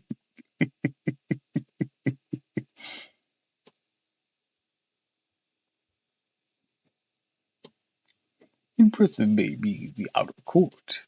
Overwhelming is the sight within. The inner hall stood several huge pillars, circled by red-whiskered dragons whose golden scales gleamed in the sun. There were, moreover, a few long bridges. Above them, crimson-headed phoenixes circled with soaring plumes of many hues. Bright mists shimmered in the light of the sky. Green fogs descending obscured the stars. 33 heaven heavenly mansions were found up here, with names like the scattered clouds of Berasan and, oh god, these names, the Pankaivaihada, the Suinyama, the Nirmanartai. Fucking names. On the roof of every mansion, the ridge held a stately gold beast. There were 72 treasure halls, with names like Morning Assembly, the Transcendent Void, the Precious Light, the Heavenly King, the Divine Minister. In every hall beneath the pillars stood rows of jade unicorn. On the platform of Canopus, there were flowers unfolding 1,000 millennia. Besides a stove for refining herbs, there were exotic grasses growing green for 10,000 years. He went before the tower of homage to the sage, where he saw robes of royal purple gauze.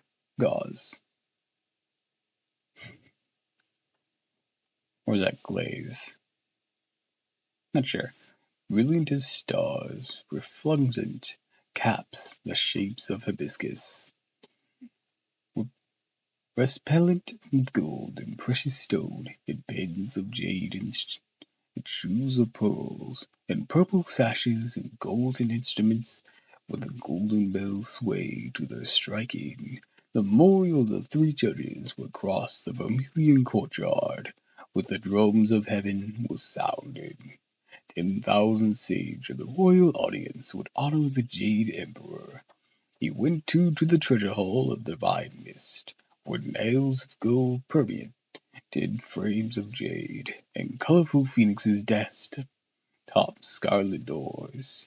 Here were covered bridges and winding corridors, displaying everywhere.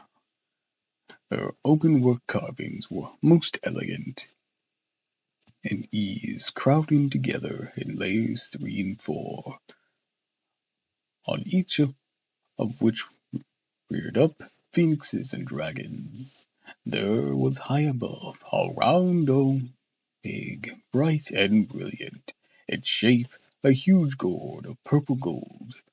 Below with guardians and goddesses hung out their fans, and jade maidens held up their immortal veils.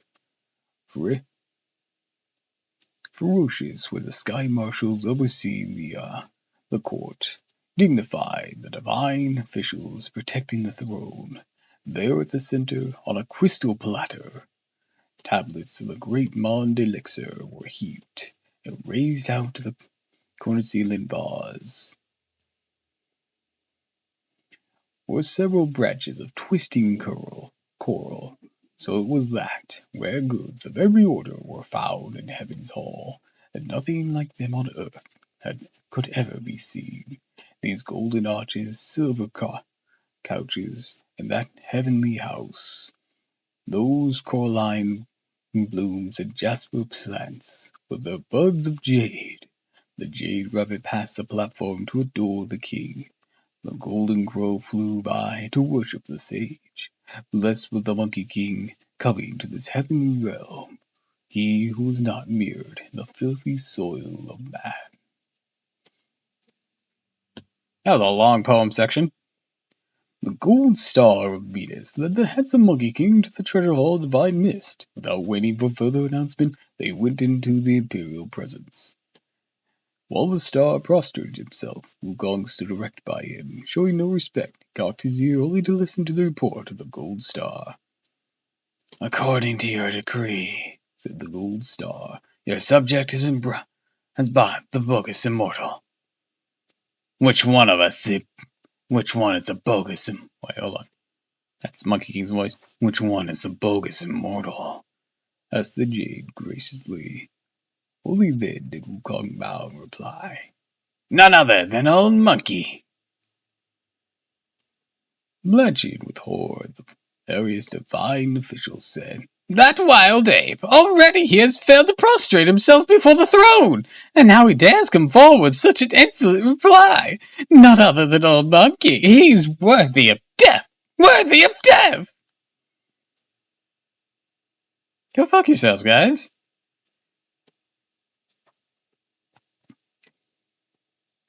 That fellow, Sun Wukong, is a bogus immortal from the region below, announced the Jade Emperor, and he was only recently acquiring the form of a human being.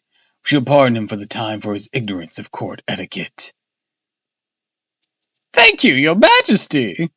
Cried the very divine officials. Only then did the Monkey King bow deeply with folded hands and utter a cry of gratitude. The Jade Emperor then ordered the divine officials, both civil and military, to see what vacant appointments there might be for Sun Wukong to receive. On the side came the star spirit of Wukwen, who reported, "In every mansion and hall, everywhere in the palace and heaven, there's no lack of ministers.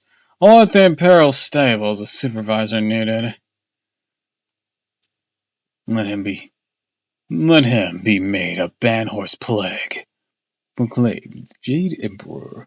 The various subjects again shouted their thanks, but Monkey only bowed deeply, gave a loud whoop of gratitude. The Jade Emperor then sent the star spirit of Jupiter to accompany him to the stables. The Monkey King went happily with the star spirit of Jupiter to the stables in order to assume his duties. After the star spirit had returned to his own mansion, a new officer gathered together the deputy and assistant supervisors, the accountants and stewards, and other officials both great and small, made thorough investigation of all the affairs of the stable. There were about 1,000 celestial horses, and they were all. Oh god, this entire poem is just a giant list of horse names. Alright, let's do this. I hope there isn't actually named 1,000 here. This might be a while.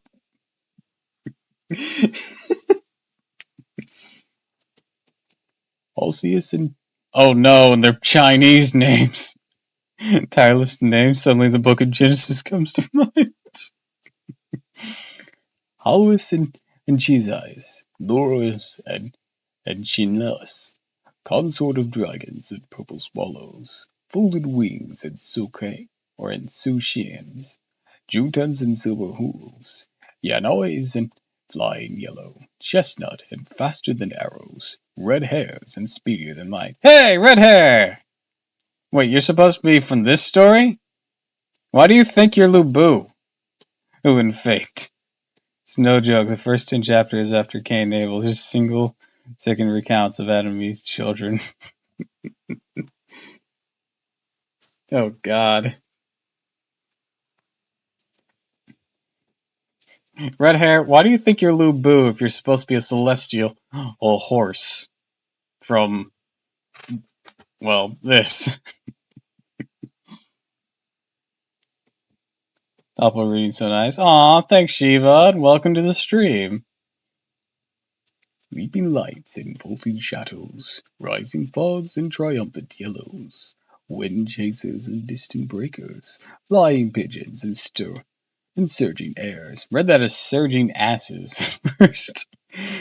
Rushing winds and fiery lightnings, copper swallows and drifting clouds, dragon-like piebalds and tiger-like pintos, dust quenchers and purple scales.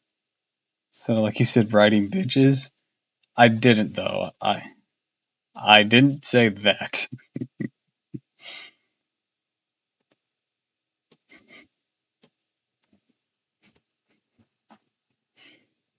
We're off to ride some bitches. Dust quenchers and purple scales, and for Hans from the four quarters, like the 8 steeds and 9 stallions, there are no rivals within 1,000 miles. Such are these fine horses, every one of which neighs like the wind and gallops like thunder to show a mighty spirit. They tread the mist and mount the clouds on flirting strength. Okay. Not to counteract you, one, this isn't 1,000 horse names, but thank you for not making me read 1,000 horse names. Two, you're in the heavens. Of course, there's not going to be a challenger for 1,000 miles.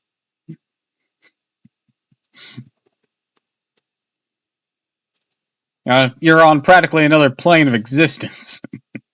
Who are they competing with?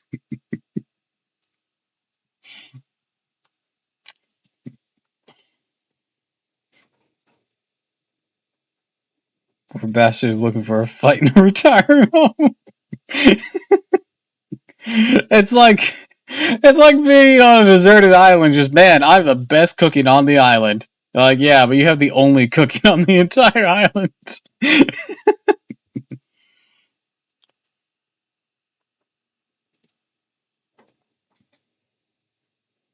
Our Monkey King went through the list and made thorough inspection of the horses. Within the imperial stable, the accountants were in charge of getting supplies, and stewards groomed and washed the horses, chopped hay, watered them, prepared their food, and the deputies and assistants saw to the overall management. Never resting, the Bima oversaw the care of the horses, fussy with them by day and watching over them diligently by night. Those horses that wanted to sleep were stirred up and fed. Those that wanted to gallop were caught and placed in the stalls. Why are you doing this to horses? This sounds horrible. When the celestial horses saw them, they all behaved most properly. They were well too cared for. Their legs became swollen with fat. Yeah, no shit, you're not letting them run around. You're not letting them sleep either? The new meaning of beating a dead horse. Why? Why is it like this? Are they just being raised for food? But then at the same time, why aren't you letting them sleep? What is wrong with you people?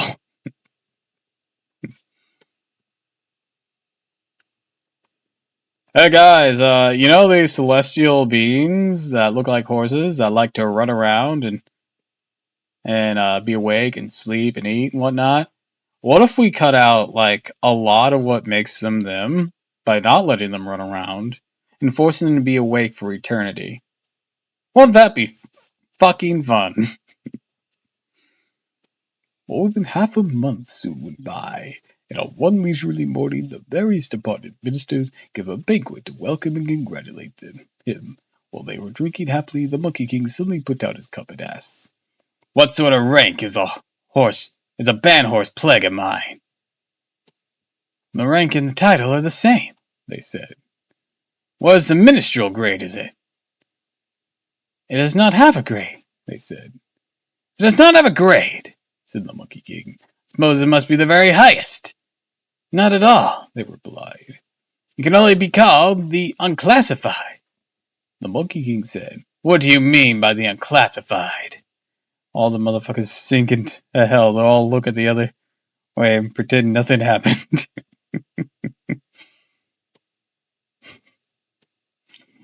Well, it's not even just one guy. It's like their entire system with these horses is just abuse. Sure, they may not be beating them, but they're depriving them of sleep and exercise. "It is really the meanest level," they said. "This kind of minister is the lowest of the low ranks, hence he can only look after horses. Take the case of your Honour, who, since your arrival, has been diligent in discharging your duties. The horses are fattened, you will earn yourself a fairly good. If they look at all thin, you'll be roundly rebuked, and if they are seriously hurt or wounded, you'll be prosecuted and fined." Okay, hear me out. What if we let them sleep and exercise, and they became muscular and strong? But that could risk them being injured. You're all hopeless, you all know that.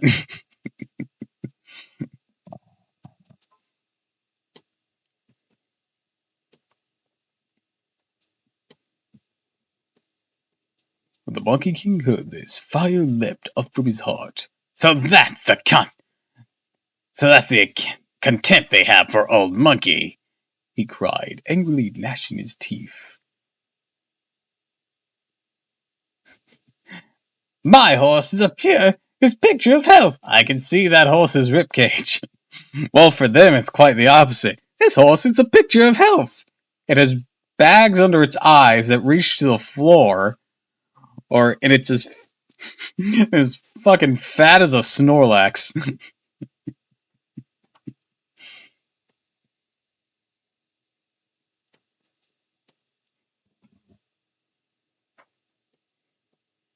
He cried angrily, gnashing his teeth. At the Flower Fruit Mountain I was honored as a king and patriarch. How dare they trick me into coming to look after horses for them? If horses tending is such a menial service, reserved only for the young and lonely, is such treatment worthy of me? I'm quitting! I'm quitting! I'm leaving right now. With a crash, he kicked over his official desk, took the treasure out of his ear. One wave of his hand had the thickness of a rice bowl. Delivering blows in all directions. I don't think you need to fight your way out of this. You could have walked. Heavenly Horse learned roll out. Thanks for the hydrate, Lisa. Gonna sleep listening. Yippee. Aw. Glad I could help.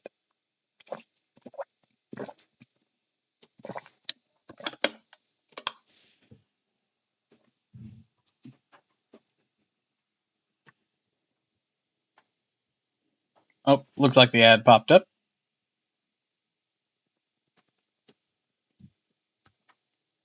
Well, except for those who don't get ads.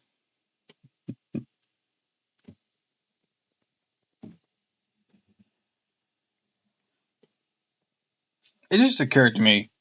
Can Snorlax learn rollout? I don't actually know. I never tried to teach Snorlax rollout because, like, he has a gigantic move pool anyways.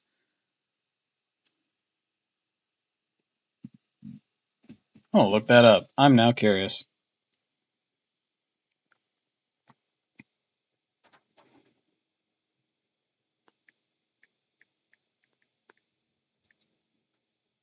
Rolling. Yes, because that thing is the only because that's the only thing gigantic about Snorlax. It is far from the only gigantic thing about Snorlax. His HP, his belly, his Gigantamax form.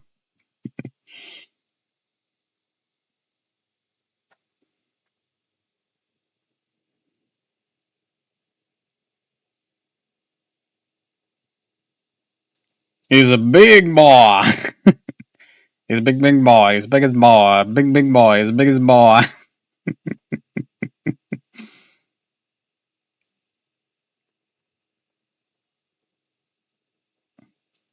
Alright, game data is Pokedex entries. I want move pool.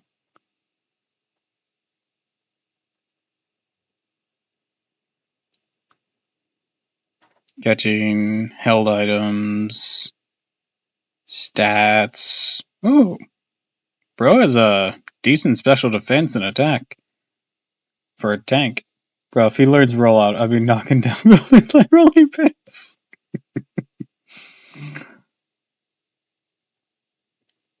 Let's see. Cycle, covet, stockpile, swallow, screech, fling, metronome, flail, last resort, lick, tackle, defense curl, block, yawn, bite, snore, sleep talk, rest, crunch, body slam, heavy slam, amnesia, high horsepower, hammer arm, belly drum, bletch, and giga impact are moves you can learn in Generation 9 through level up.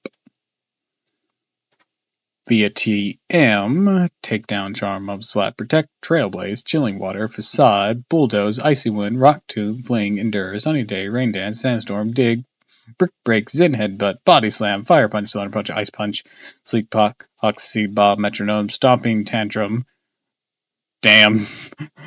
Running into a Snorlax using Stomping Tantrum sounds horrifying.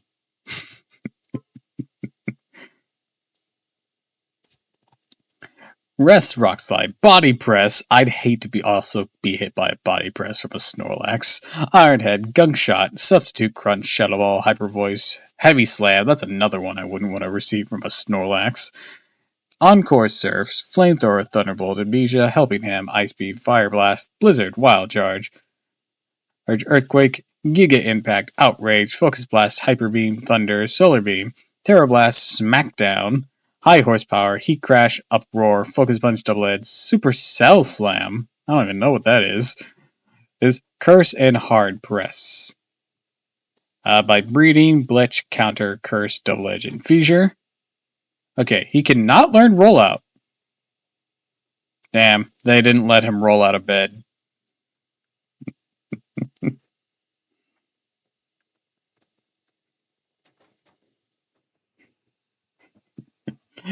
And yes, Lisa, that kind of lick. Also, thanks for the stretch.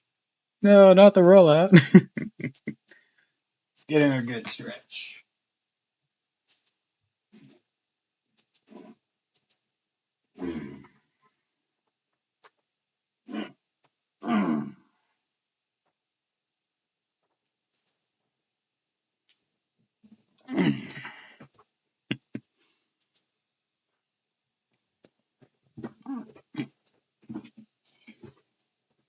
All right. Hold on. Let's see what you got here. Turn off desktop audio.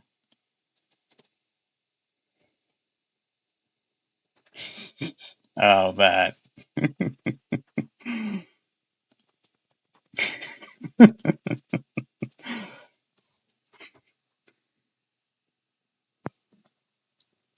He can learn a lot of other terrifying moves for his size. You're not wrong. I mean, look at his stats and his physical form. You're not wrong.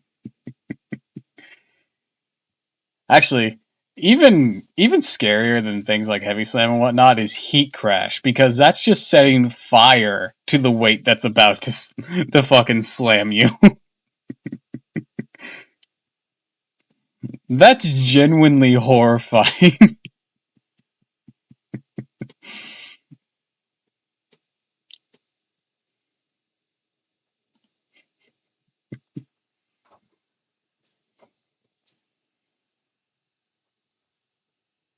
And Wild Charge, for the same matter. It's just lightning.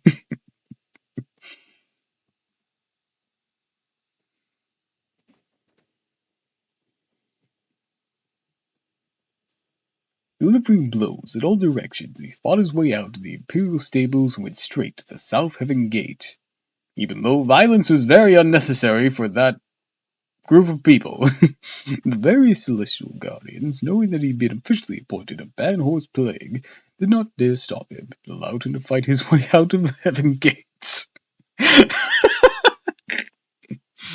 Oh yeah, people fight their way out of buildings all the time around here. We know him. It's fine. No cause for concern.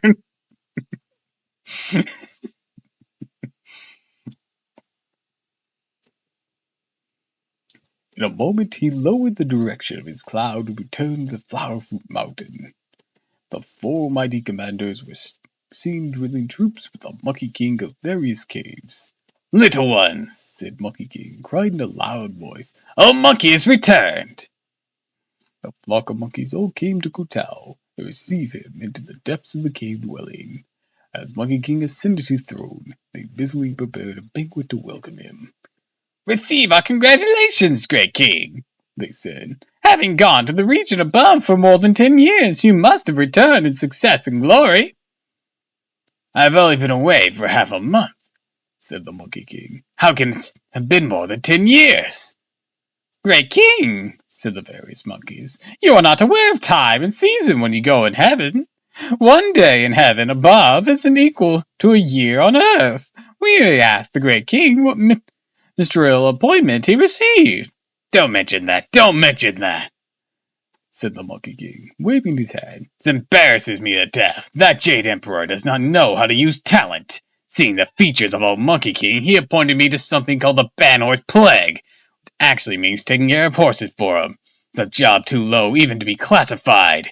I didn't even know this was when I first assumed my duties, so I managed to have some fun at the Imperial stables. I asked my colleagues today. I discovered what a degraded position it was. I was so furious I knocked over the banquet they were giving me and rejected the title. That's why I came back down. I mean, you didn't have to beat them up. You could have just left them to awkwardly eat. Welcome back, said the various monkeys. Welcome back, our great king. Our great king can be the sovereign of this blessed cave dwelling with the greatest honors and happiness. Why should he go away to be someone's stable boy? It's a very shown way of handling problems, but they weren't fighting him.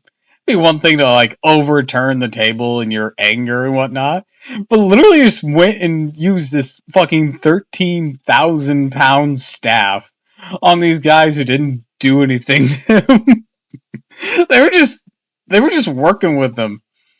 Let me put a good example. Imagine you got mad at your job one day, okay, and because of something corporate did, and decided to take it out on your coworkers and just started throwing hands with them when you literally could have just walked out the door and not caused violence.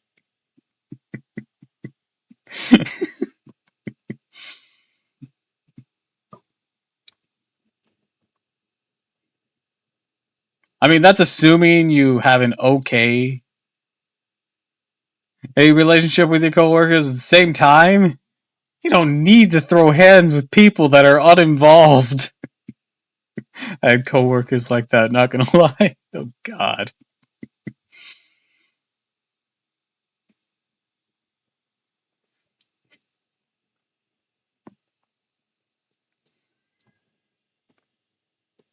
Little ones, they cried. Send up the wine, quickly. Cheer up, our great king! As they were drinking wine and conversing happily, someone came to report. Great king, there's 2 one-horned demon kings outside who want to see you. Show them in, said the Monkey King. The demon kings straightened out their attire, ran into the caves, and prostrated themselves. Why did you want to see me? Asked the handsome Monkey King. We have long heard that the great king is receptive to talents, said the demon kings. We had no reason to request your audience. Now we learn that our great king has received a divine appointment, turned success and glory. We have come, therefore, to present the great king with a red and yellow robe for a celebration. You're not disdainful of the uncouth and lowly, and are willing to receive us plebeians, serve you as the dogs or as horses. Highly pleased, the Monkey King put on the red and yellow robe, whilst the rest of them lined up joyfully and did homage. He then appointed the demon kings to be the vanguard commanders, marshals of the forward regiment. After expressing their thanks, the demon kings asked again, since our great king was in heaven for a long time, may we ask with your appointment, what kind of appointment he received? The Jade Emperor belittles the talented, said the Monkey King. He only made me something called the Banhorse Plague. Hearing this, the Demon King said again, Great King has such divine powers. Why should you take care of horses for him? What is there to stop you from assuming the rank of Great Sage equal to heaven? While the Monkey King heard their words, he could not conceal his delight, shouting repeatedly, Bravo! Bravo!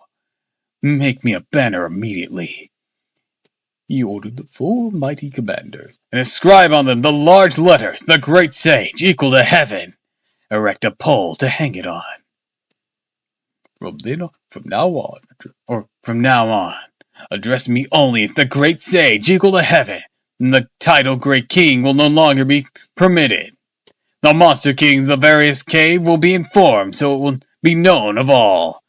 Of this we shall speak no further.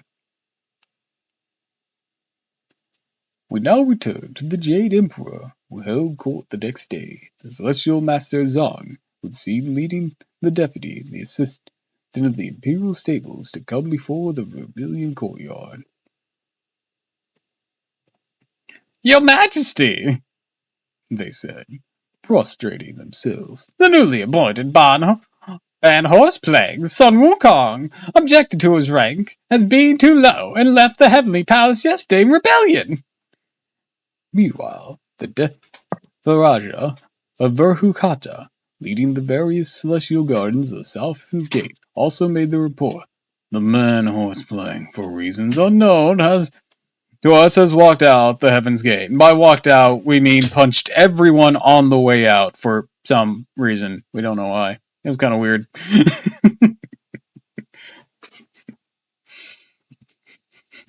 Literally, someone just like, oh, hey, you want a cookie? And he punched him. Took the cookie anyways. Weird dude.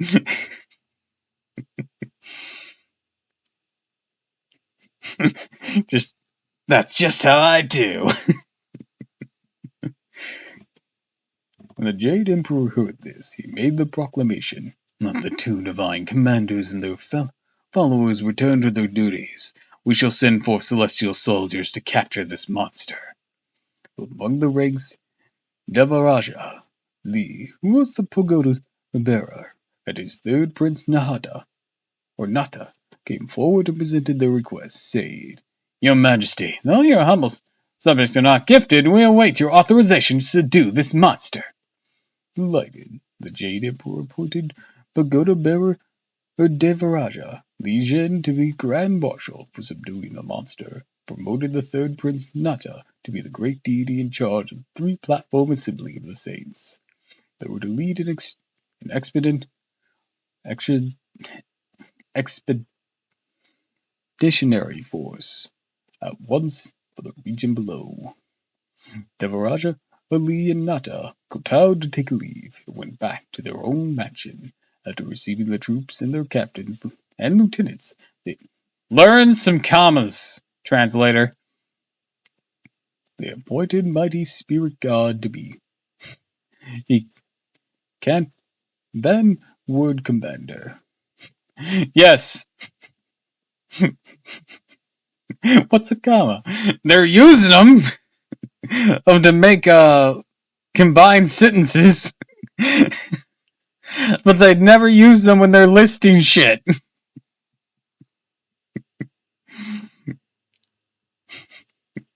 You're so real.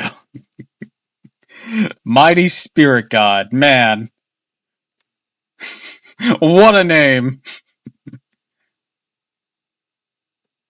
What should we call our kid? Dear, I was thinking Mighty Spirit God.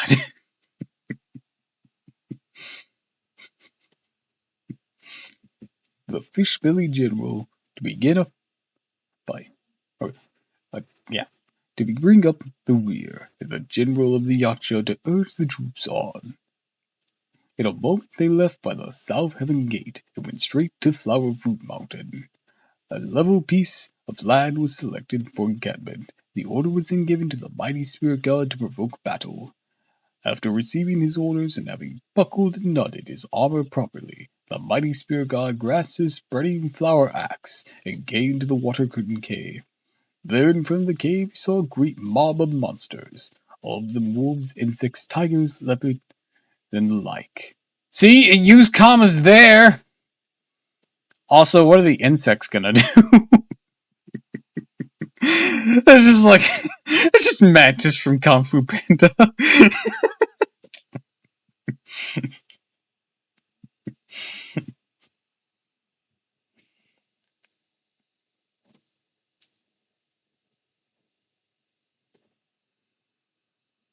They were all jumping and growling, brandishing their swords and waving their spears.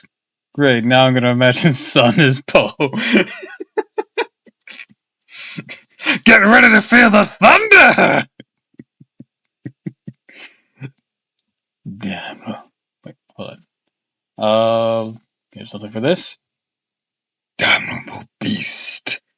Shouted the mighty spirit god. Hurry and tell the bad horse plague, and I, a great general from heaven, have by authorization of the Jade Emperor come to subdue him. Tell him to come out quickly and surrender, lest all you be annihilated. Skadoosh blows up Emperor with finger flick. Not the whooshy finger hold! Running in pell-mell to the cave, those monsters shouted the report. Disaster! Disaster! What sort of disaster? Asked the Monkey King. The celestial warrior outside, said the monsters, who claims the title of imperial envoy. He said he came by holy decree of the emperor to subdue you, and he orders you to go out quickly and surrender lest we lose our lives. Hearing this, the Monkey King commanded, Get my battle dress.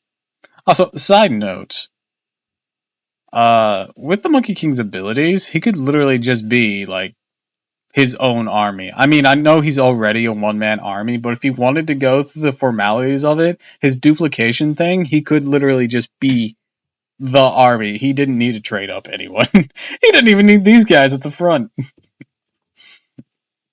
He just needs some clone, just standing guard. And the moment this guy shows up, they just like fucking they JoJo meme beat him up. Every bad guy needs groupies. Actually, with that JoJo meme, it could have just been like a bunch of the clones beating up this guy. The main body drinks the coffee, joins in on the kicking.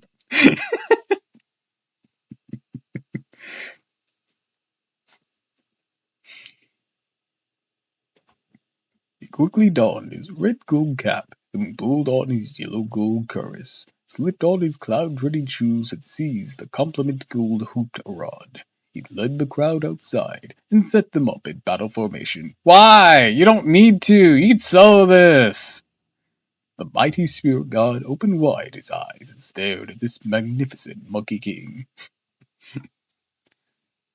Man, you could have been like, yeah, get some popcorn, let's do this. The golden cuirass worn on his body was brilliant and bright. The gold cap on his head also glistened in the light. In his hand was a staff, the golden hooped rod, that well became the cloud-treading shoes on his feet. His eyes glowed strangely like burning stars. Hanging past his shoulder were 2 ears forked and hard. His remarkable body knew many ways of change. His voice resounded like bells and chimes. You could have said bells and chains, and that would have been so cool. I know it doesn't translate to a rhyme, but that would have been so cool. God damn it. This bad horse plague, with beaked mouth and gaping teeth, aimed high to be the equal to heaven's sage. Lawless ape, The mighty spirit god roared proudly. do you recognize me? The great sage heard these words and asked quickly, What sort of dull-witted deity are you? All monkey has yet to meet you. State your name at once, Fraudulent Simeon! cried the mighty spirit. What do you mean you don't recognize me? I am the Celestial General of Mighty Spirit, the vanward commander and subordinate to Deva Raja Lee, the pagoda bearer for the divine Empyrean. I come by imperial decree of the Jade Emperor to receive your submission. Strip yourself of your apparel immediately and yield to the heaven's grace, so that this mountain of creatures can avoid execution. If you dare but utter half a no, you'll be reduced to powder in seconds. The Monkey King heard these words. He was filled with anger. Reckless simpleton! He cried. Stop bragging and wagging your tongue. I would have killed you with one stroke of my rod. Now I'd have no one to communicate my message, so I'll spare your life for the moment. Go back to heaven and quickly inform the Jade Emperor that he has no regard for talent. So Wukong said, bet. Oh, monkey has unlimited abilities. What did he ask me? Why did he ask me to mind horses for? Take a good look at the words on this banner.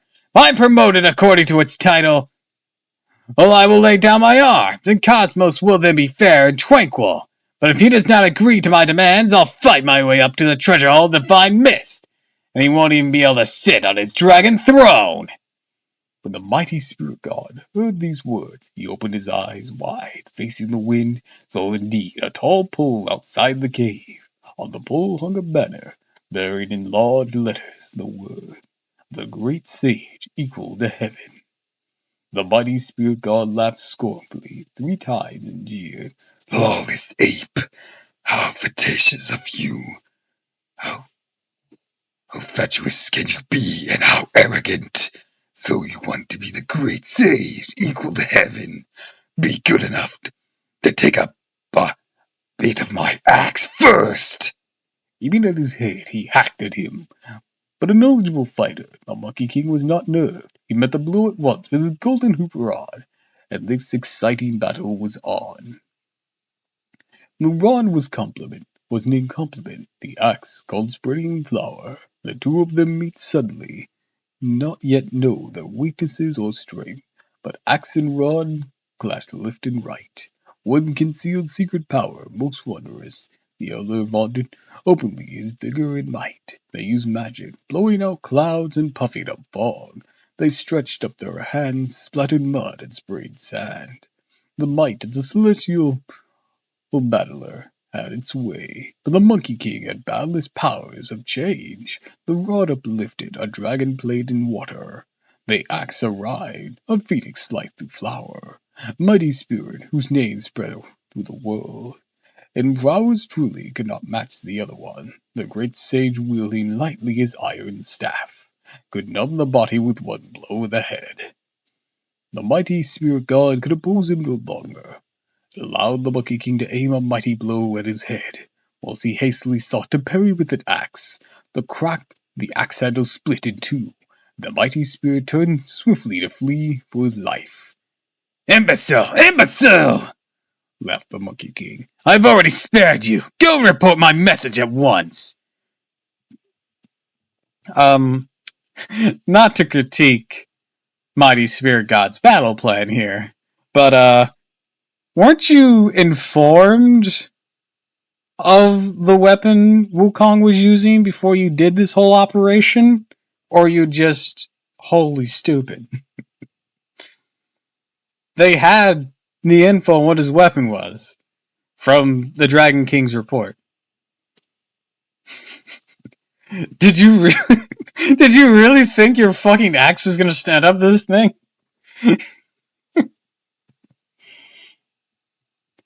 Bro's the embodiment of, I don't remember shit, I have people for that.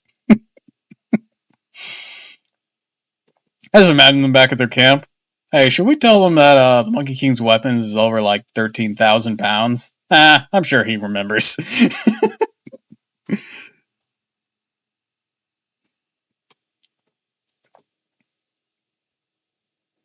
Back at camp, the mighty spirit god went straight to see the pagoda bearer Devaja.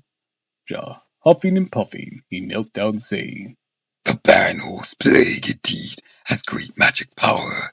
Your unworthy warrior cannot prevail against him. Defeated, I have come to beg your pardon.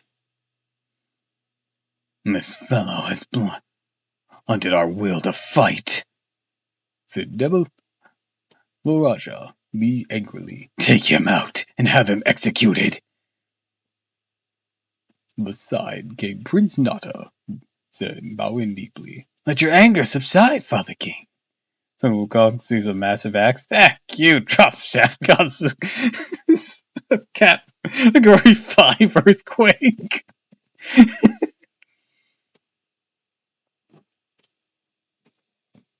It's basically the Rock Lee taking off his weight scene is how it should have gone.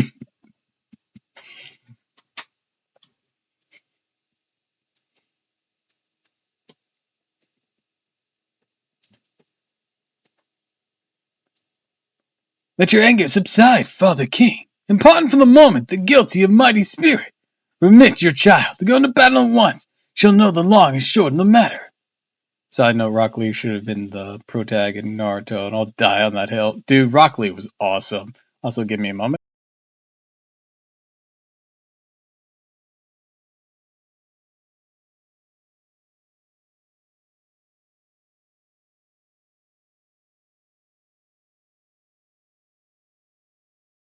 BRB, gotta feed the cats.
I've returned.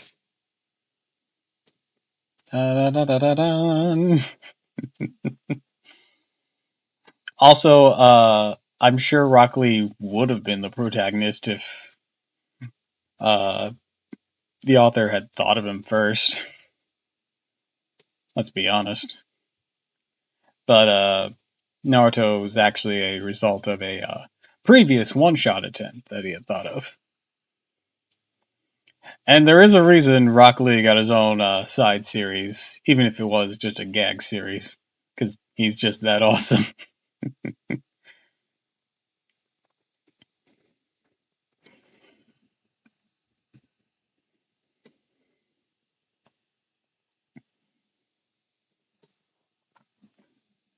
The Devaraja heeded the admonition, or admonition. Honestly, though, Kishimoto's strength is not in writing. I feel like there was a lot that he was good at, but after Pain, it kind of like became, oh shit, what am I doing now? Because, personal opinion, up through Pain, I feel the writing was really tight. After that, it kind of went like, what are we doing? And especially near the end.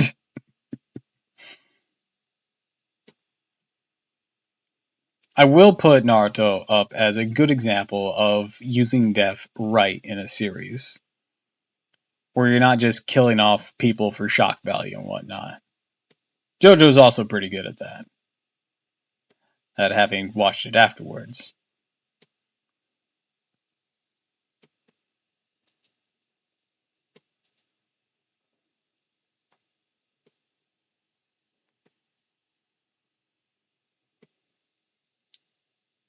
What was that again? Alright.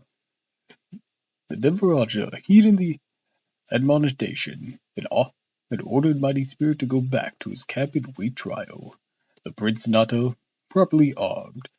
Are you sure you're properly armed? Leapt from his camp and dashed to the Water Curtain Cave.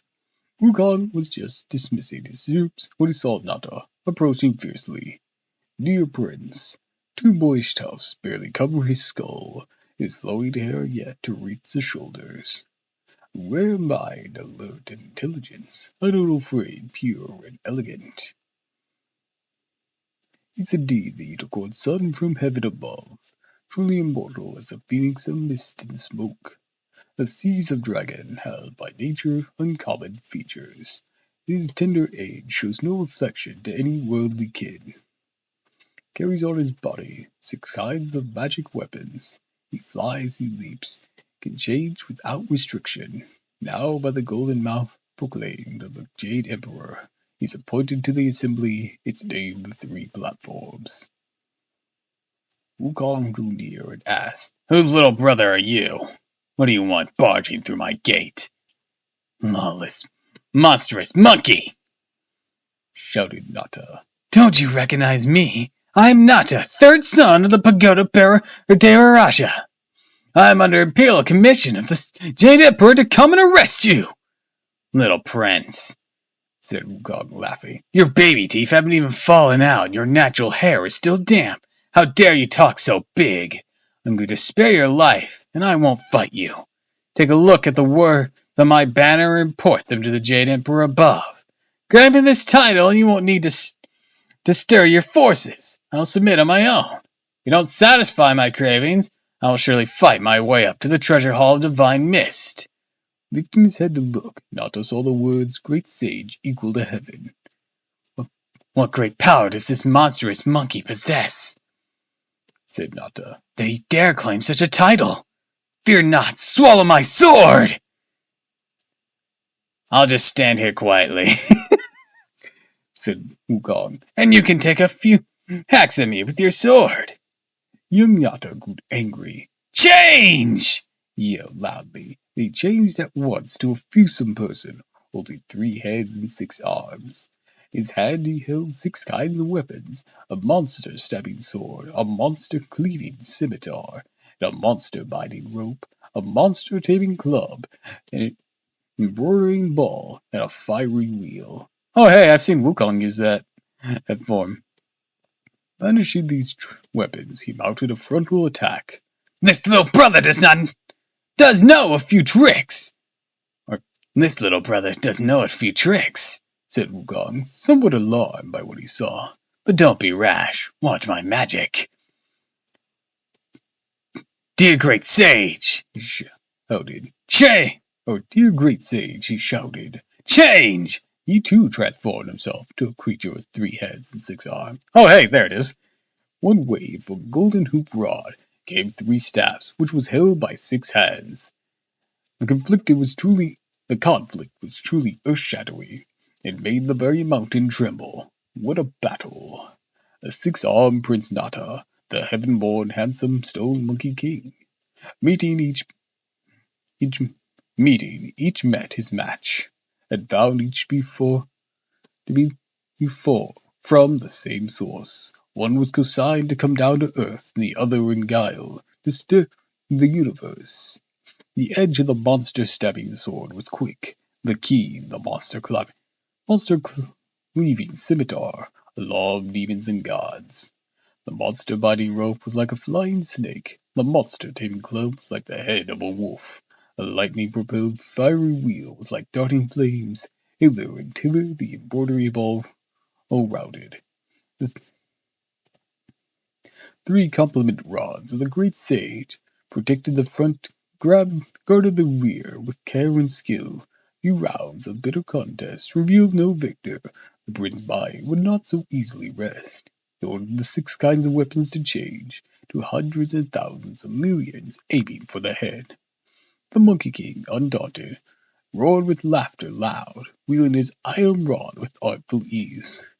1 turned to 1,000, 1,000 to 10,000, filling the sky with a swarm of dancing dragons, and shocked the Monkey King of sundry caves into shutting their doors. Demons and monsters all over the mountain hid their backs, or hid their heads. The angry breach of divine soldiers like the opposite clouds. The golden hooped iron rod whizzed like the wind. On this side, the battle's cried of celestial fighters appalled everyone. On that side, the banner waving of the monkey monsters startled each person, growing fierce. The 2 parties both willed a test of strength. We know not who is stronger and who weaker. Each displaying its divine powers. The 3rd prince and Wukong battled for 30 rounds. Also, side note, Nava, when did you learn Unlimited Blade Works / Gates of Babylon?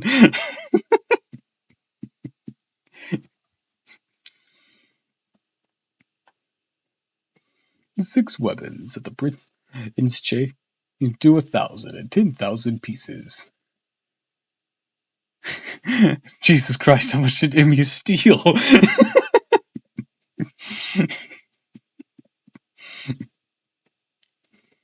Just imagine during, I don't know, his whatever the fuck he was doing, he found a copy of Journey to the West, read that, just like, that sounds perfect! I want that! The golden hooped rod of Sun Wukong, 10,000 and 1,000. They clashed like raindrops and meteors in the air. But victory or defeat was not yet determined. Wukong, however, proved to be the one swifter of eye and hand. Right in the midst of confusion, he plucked a piece of hair and shouted, "Change!" Getting to a copy of himself, also wielding a rod in its hands, deceiving Nata. His real person leapt between Nata and struck his left shoulder with the rod. Nata still performing his magic, but the rod's whizzing through the air, tried desperately to dodge it. Unable to move quickly enough, he took the blow and fled in pain. Breaking off his magic and gathering up his 6 weapons, he returned to his camp in defeat. So this is just like the most anime shit I've heard in an old ass book.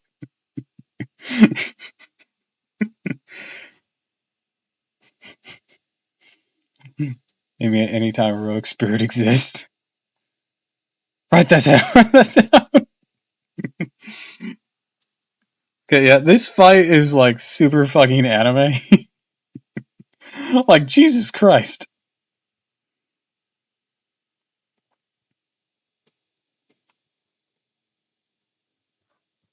I know there's been like a lot of adaptations of this, but if we could literally an animated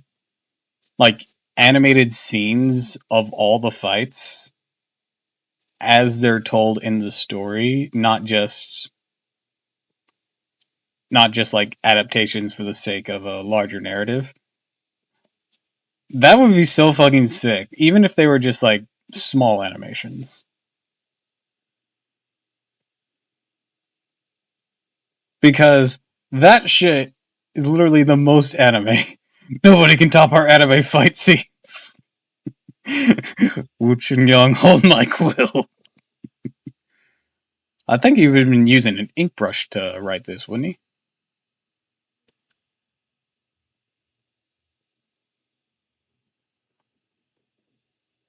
Actually, I don't know.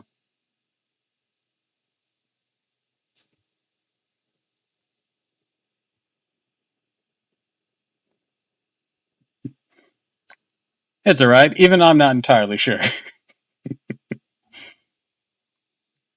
Standing in front of his battle line, Devaraja Ali saw what happened and was about to go to his son's assistance. The prince, however, came to him first and gasped, "Father King, the Banhorse plague is truly powerful. Even a son of such magical strength is no match for him. He has wounded me in the shoulder." "If this fellow is so powerful," said Devaraja, turning pale with fright, "how can we beat him?" The prince said, "In front of his cave, he set up a banner bearing the words, 'The great sage equal to heaven.' By his own mouth, he boastfully asserted that if the Jade Emperor appointed him such a title, all troubles would cease. If he were not given this name, he would surely fight his way up to the treasure hall of Divine Mist." "If that's the case," said the Devaraja, "let's not fight him for the moment. Return to the region above and report those words. There will be time, then, for us to send for more celestial soldiers. Take this fellow on all sides." Did the duplication not mean anything to anyone watching that fight? What makes you think this is a good idea?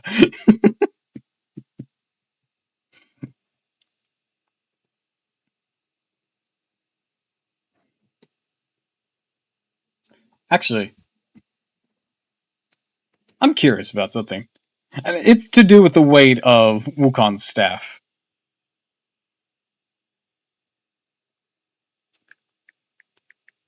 What objects weigh about 13,000 pounds?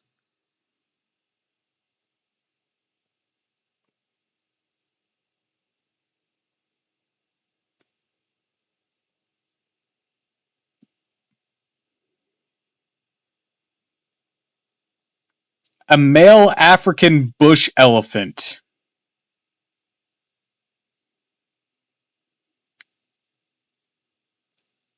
And it's not exactly on 13,000. It's a few 100,000 or a few hundred more pounds than that, and even that, it's only tipping the scale at 13,000. My God.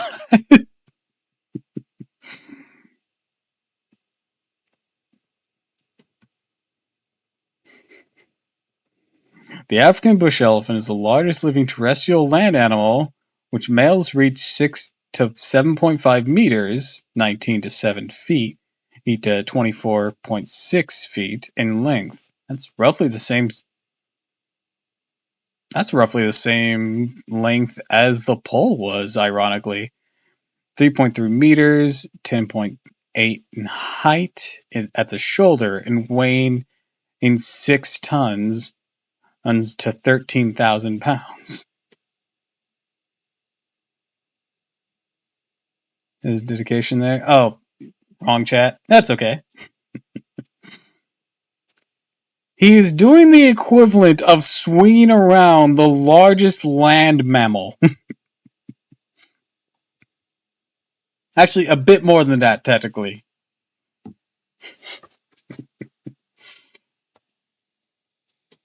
Roughly, a car weighs about a ton, which is 2,000 pounds. He's not hitting you with a car, he's hitting you with the entire traffic jam.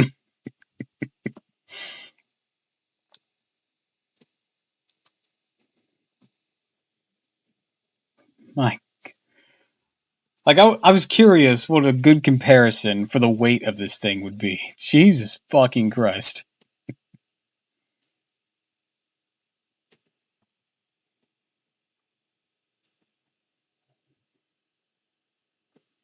The prince was in pain that he could not do battle again. He therefore went back to heaven with the Devaraja to report, of which we speak no further.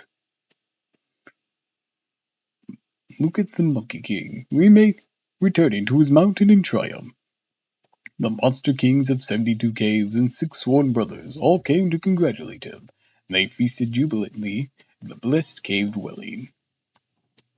He then said to the 6 brothers, "If little brother is now the great sage equal to heaven, why don't all of you assume the title of great sage also?" Litter's son is still roughly human size. I can't help but picture him like this. I'm very intrigued.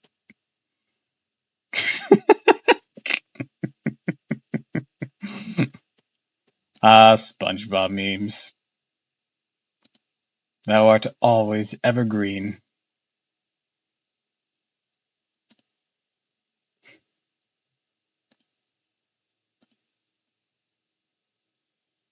A reminder that old SpongeBob can apply to anything. I mean, technically, not just old SpongeBob. I'm sure you could do wiggle room for random nonsense in modern SpongeBob before it was ended, but not nearly as much. Old SpongeBob really just went to town on so much great shit. Like, Old Very Odd Parents was just so good. And, like, my god, that was not a show that aged well, let's put it that way. I didn't hate the latter seasons like a lot of people did, but I also didn't, like, be like, oh, I'd watch this again. Nah.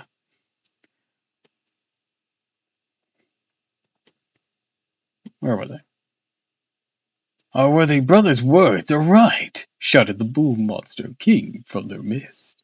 I prefer the pilot for Very Odd Parents more than the actual show.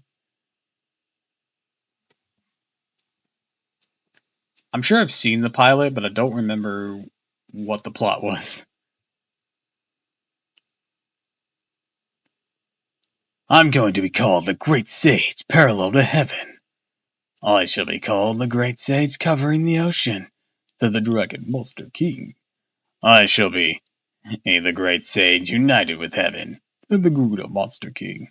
"I shall be called the Great Sage mover of mountains," said the Great Lynx King. "I shall be called the Telltale Great Sage," said the Masquerade King. "And I shall be called the God-routing Great Sage," said the Orangutan King. At that moment, the 7 great sages had complete freedom to do as they pleased, and to call themselves whatever titles they liked. They had fun for the whole day, and then dispersed. Never saw Timmy's parents. I do remember that. Cosmo was actually smart, and he wanted to have a healthy relationship. I do remember during an episode or two, you've only ever seen Timmy's parents' legs. Though, to be fair, early Timmy's dad was fucking hilarious. I know they used him a lot more in later seasons. It wasn't as good, but early season Timmy's dad was fucking phenomenal. One of the worst things to happen to the show as a Homer in effect, especially to Cosmo. Yeah. Dude, well, I will say one of my favorite Cosmo jokes is something that did actually happen in some of the later seasons that people didn't like. It was in the Poof special where Poof was born. And it's like one is just like, "I'm about as sure Poof is in there as I am the Cosmos head is full of jelly." "What kind of jelly?" "Grape jelly." "She knows me so well."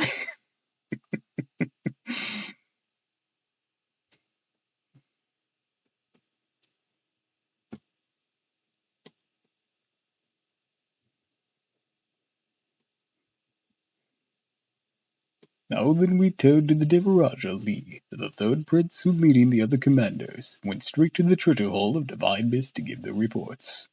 So current Cosmo makes some hilarious space memes. Oh boy, I can't wait to see this.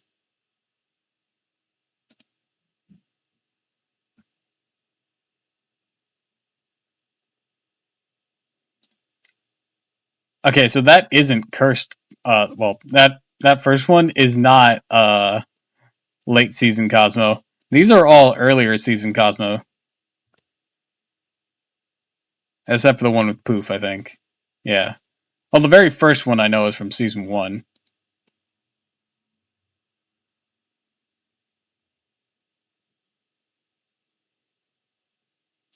The thing with the nickel, that was also early season 1. I love it.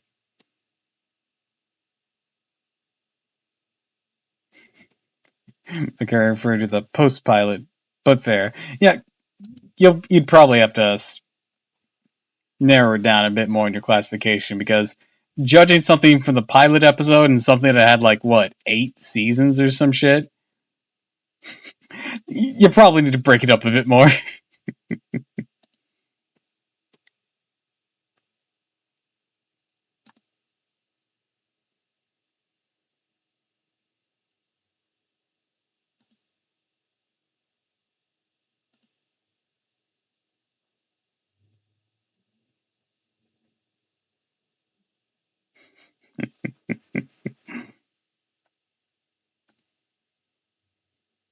Uh, the whole thing with the nickel.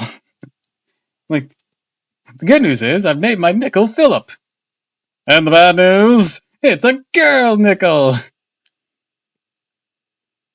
I would have liked the used car salesman persona Cosmo had. Definitely would have made him stand out from the stupid dad trope in most cartoons at the time. Ah, yeah. I think they tried reusing that though when they used Norm. Which, to be fair, Norm had some good parts.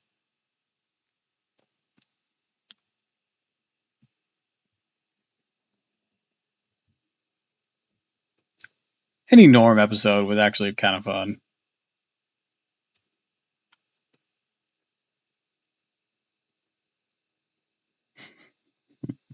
I wish for a lawyer. I don't think I've seen that. It's back to back to wherever the hell I was. Right. By your holy decree, your subject led the expeditionary force down to the region below to subdue the baneful immortal Sun Wukong. We had no idea of his enormous power. Could not prevail against him. Beseech your majesty, give us reinforcements to wipe him out. How powerful can we expect one baneful monkey to be? That's the Jade Emperor. The reinforcements are needed. May your majesty pardon us, our offense worthy of death, said the prince, rolling closer. That baneful monkey wielded an iron rod. He defeated the first of the mighty spirit god, then wounded the shoulder of your subject. Outside the door of his cave, he set up a banner bearing the words, "The great sage equal to heaven." He said if he were given such a rank, he'd lay down his arms, come to declare his allegiance. If not, he would fight his way up to the treasure hall of Divine Mist. It's a meme. It's the only bit I can find in the scene. Okay, let's see.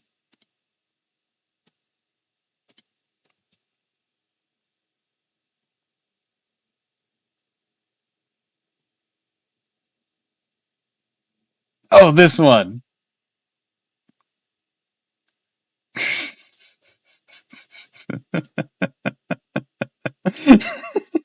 I remembered that the moment he said it involved Norm.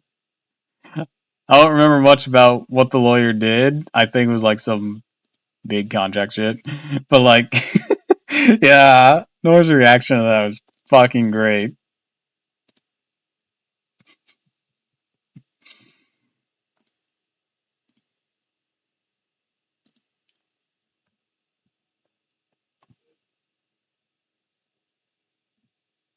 How dare this baneful monkey be so insolent! Exclaimed the Jade Emperor, astonished by what he had heard. We must order the generals to have him executed at once." As he said this, the gold star of Venus came forward again for the rings and said, "This painful monkey knows how to make a speech, has no idea what's appropriate and what isn't, even if reinforcements are sent to fight him. I don't think he can be subdued right away without taxing our forces. Be better if your majesty were greatly to extend your mercy, proclaim yet another decree of pacification. Then indeed be made the great sage equal to heaven. We will be given an empty title, in short, rank without compensation." "What do you mean by rank without compensation?" said the Jade Emperor. The Gold Star said, "His name will be Great Sage equal to heaven, but he will not be given any official duty or salary. We shall keep him here in heaven, so he may not put his perverse mind at rest and make him detest or desist from his madness and arrogance. The universe will then be calm and the oceans tranquil again." Hearing these words, the Jade Emperor said, "We shall follow the counsel of our minister." Now, Goldstar has some good ideas for dealing with Monkey King, but I'm afraid, but the moment Goldstar shuts up and leaves, everyone else fucks this up.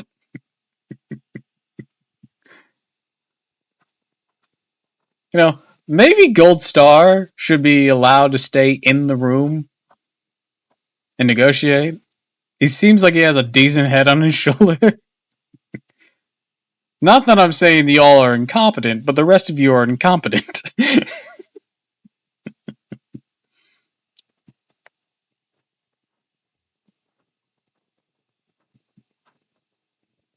Like, the one thing Monkey King wants is respect. And none of you are giving it to him. And Goldstar left the South Heaven Gate. Now we got this famous last words. Once again, headed straight for the Flower Fruit Mountain. Outside the Water Curtain Cave, things were quite different the way they had been the previous time. Now the entire region filled with the awesome and bellicose presence of every conceivable kind of monster.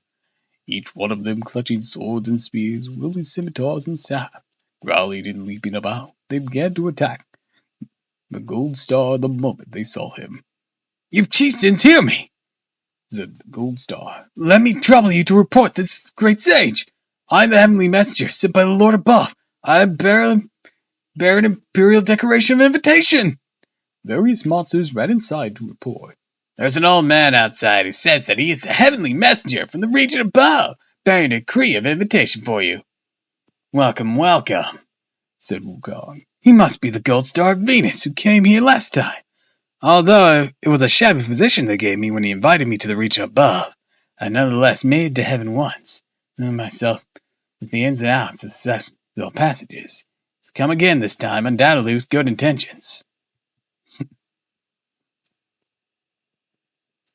I wonder how things would have turned out if Gold Star was actually the Jade Emperor instead. Like, seriously, dude's has good ideas. Commanded the various chieftains to wave the banners and beat the drums, and draw up the troops in receiving order.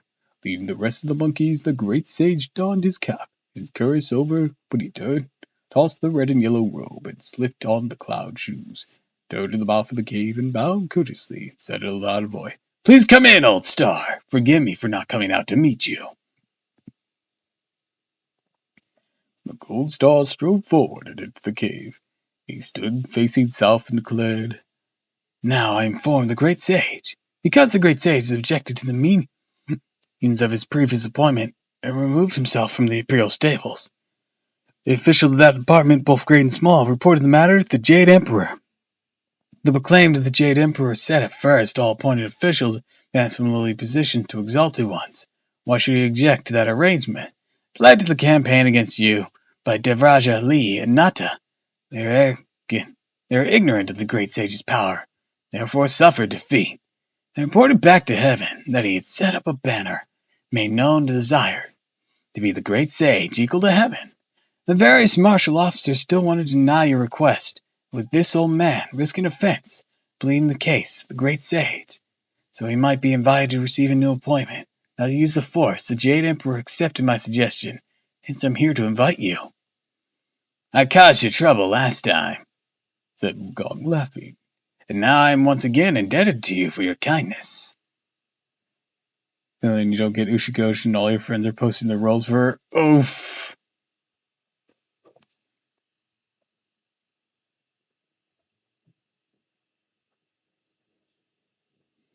I'm both scared and excited for that Fate Samurai Revenant to come in 2 years.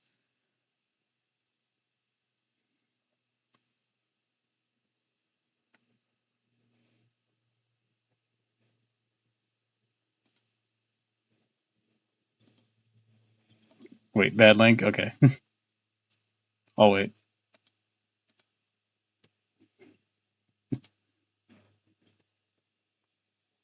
Thank you.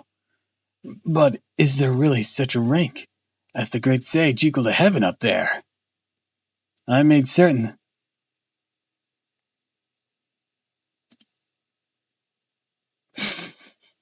Oh, that one.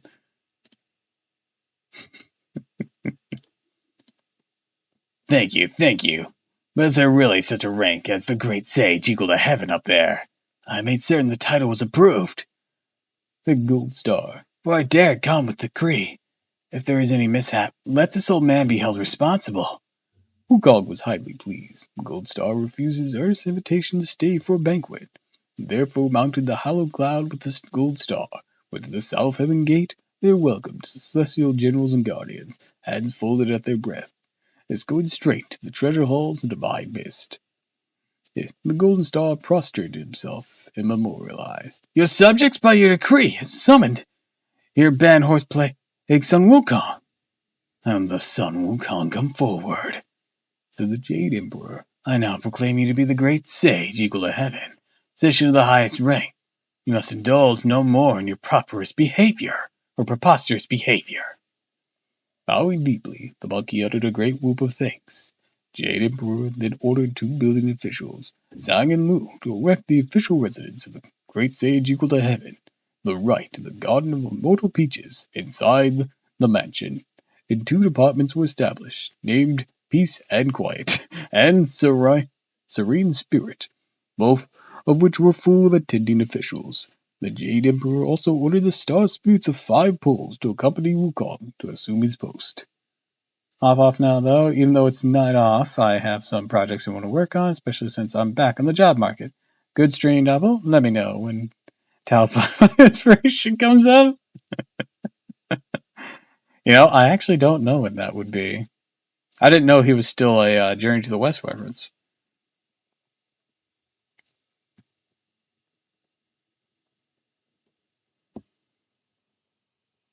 But we got like 96 more chapters to go after this, so it could potentially be a while. This will be a long and epic journey, though will probably have to be done 2 chapters at a time because of how long these chapters are.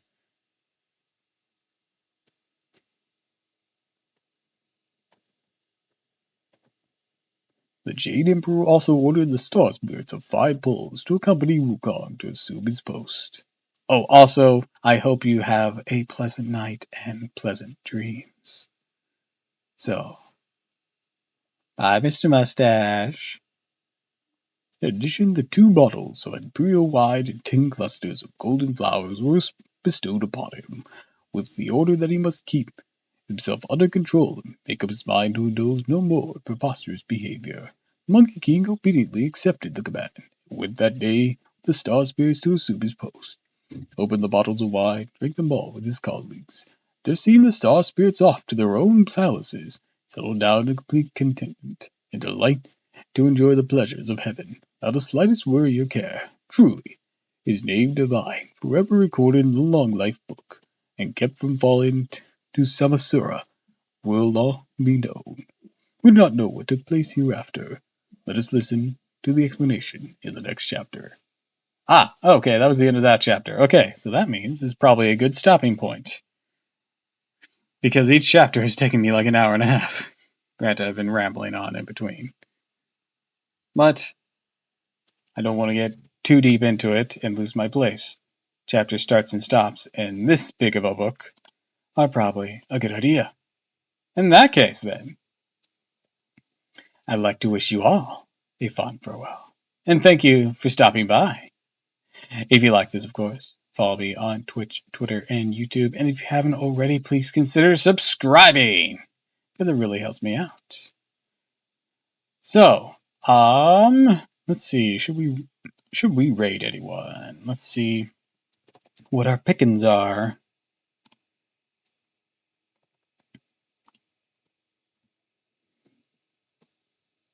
Let's see.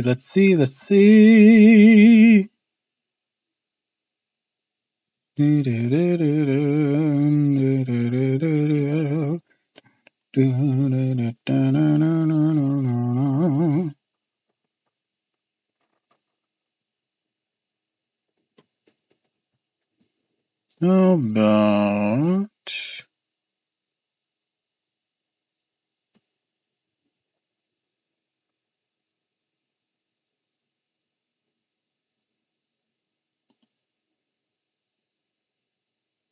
Let's see.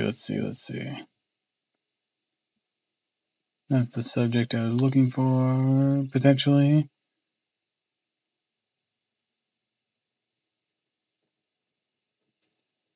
This one's just starting. So they'll give us a fun time. I ran into them yesterday via raid with Tao, so they come with good recommendations.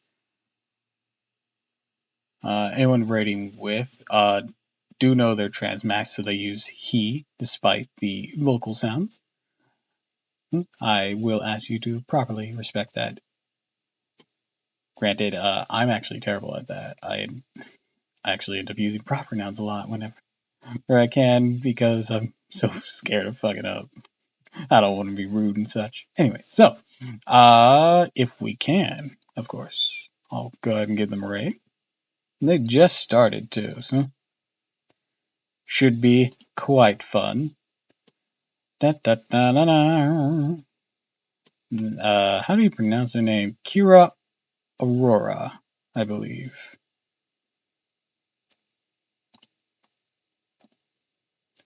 So, once more, I'd like to wish you all a fond farewell and thank you for stopping by. So, until next time, everyone, fare thee well, and I hope we enjoy the raid. Bye-bye.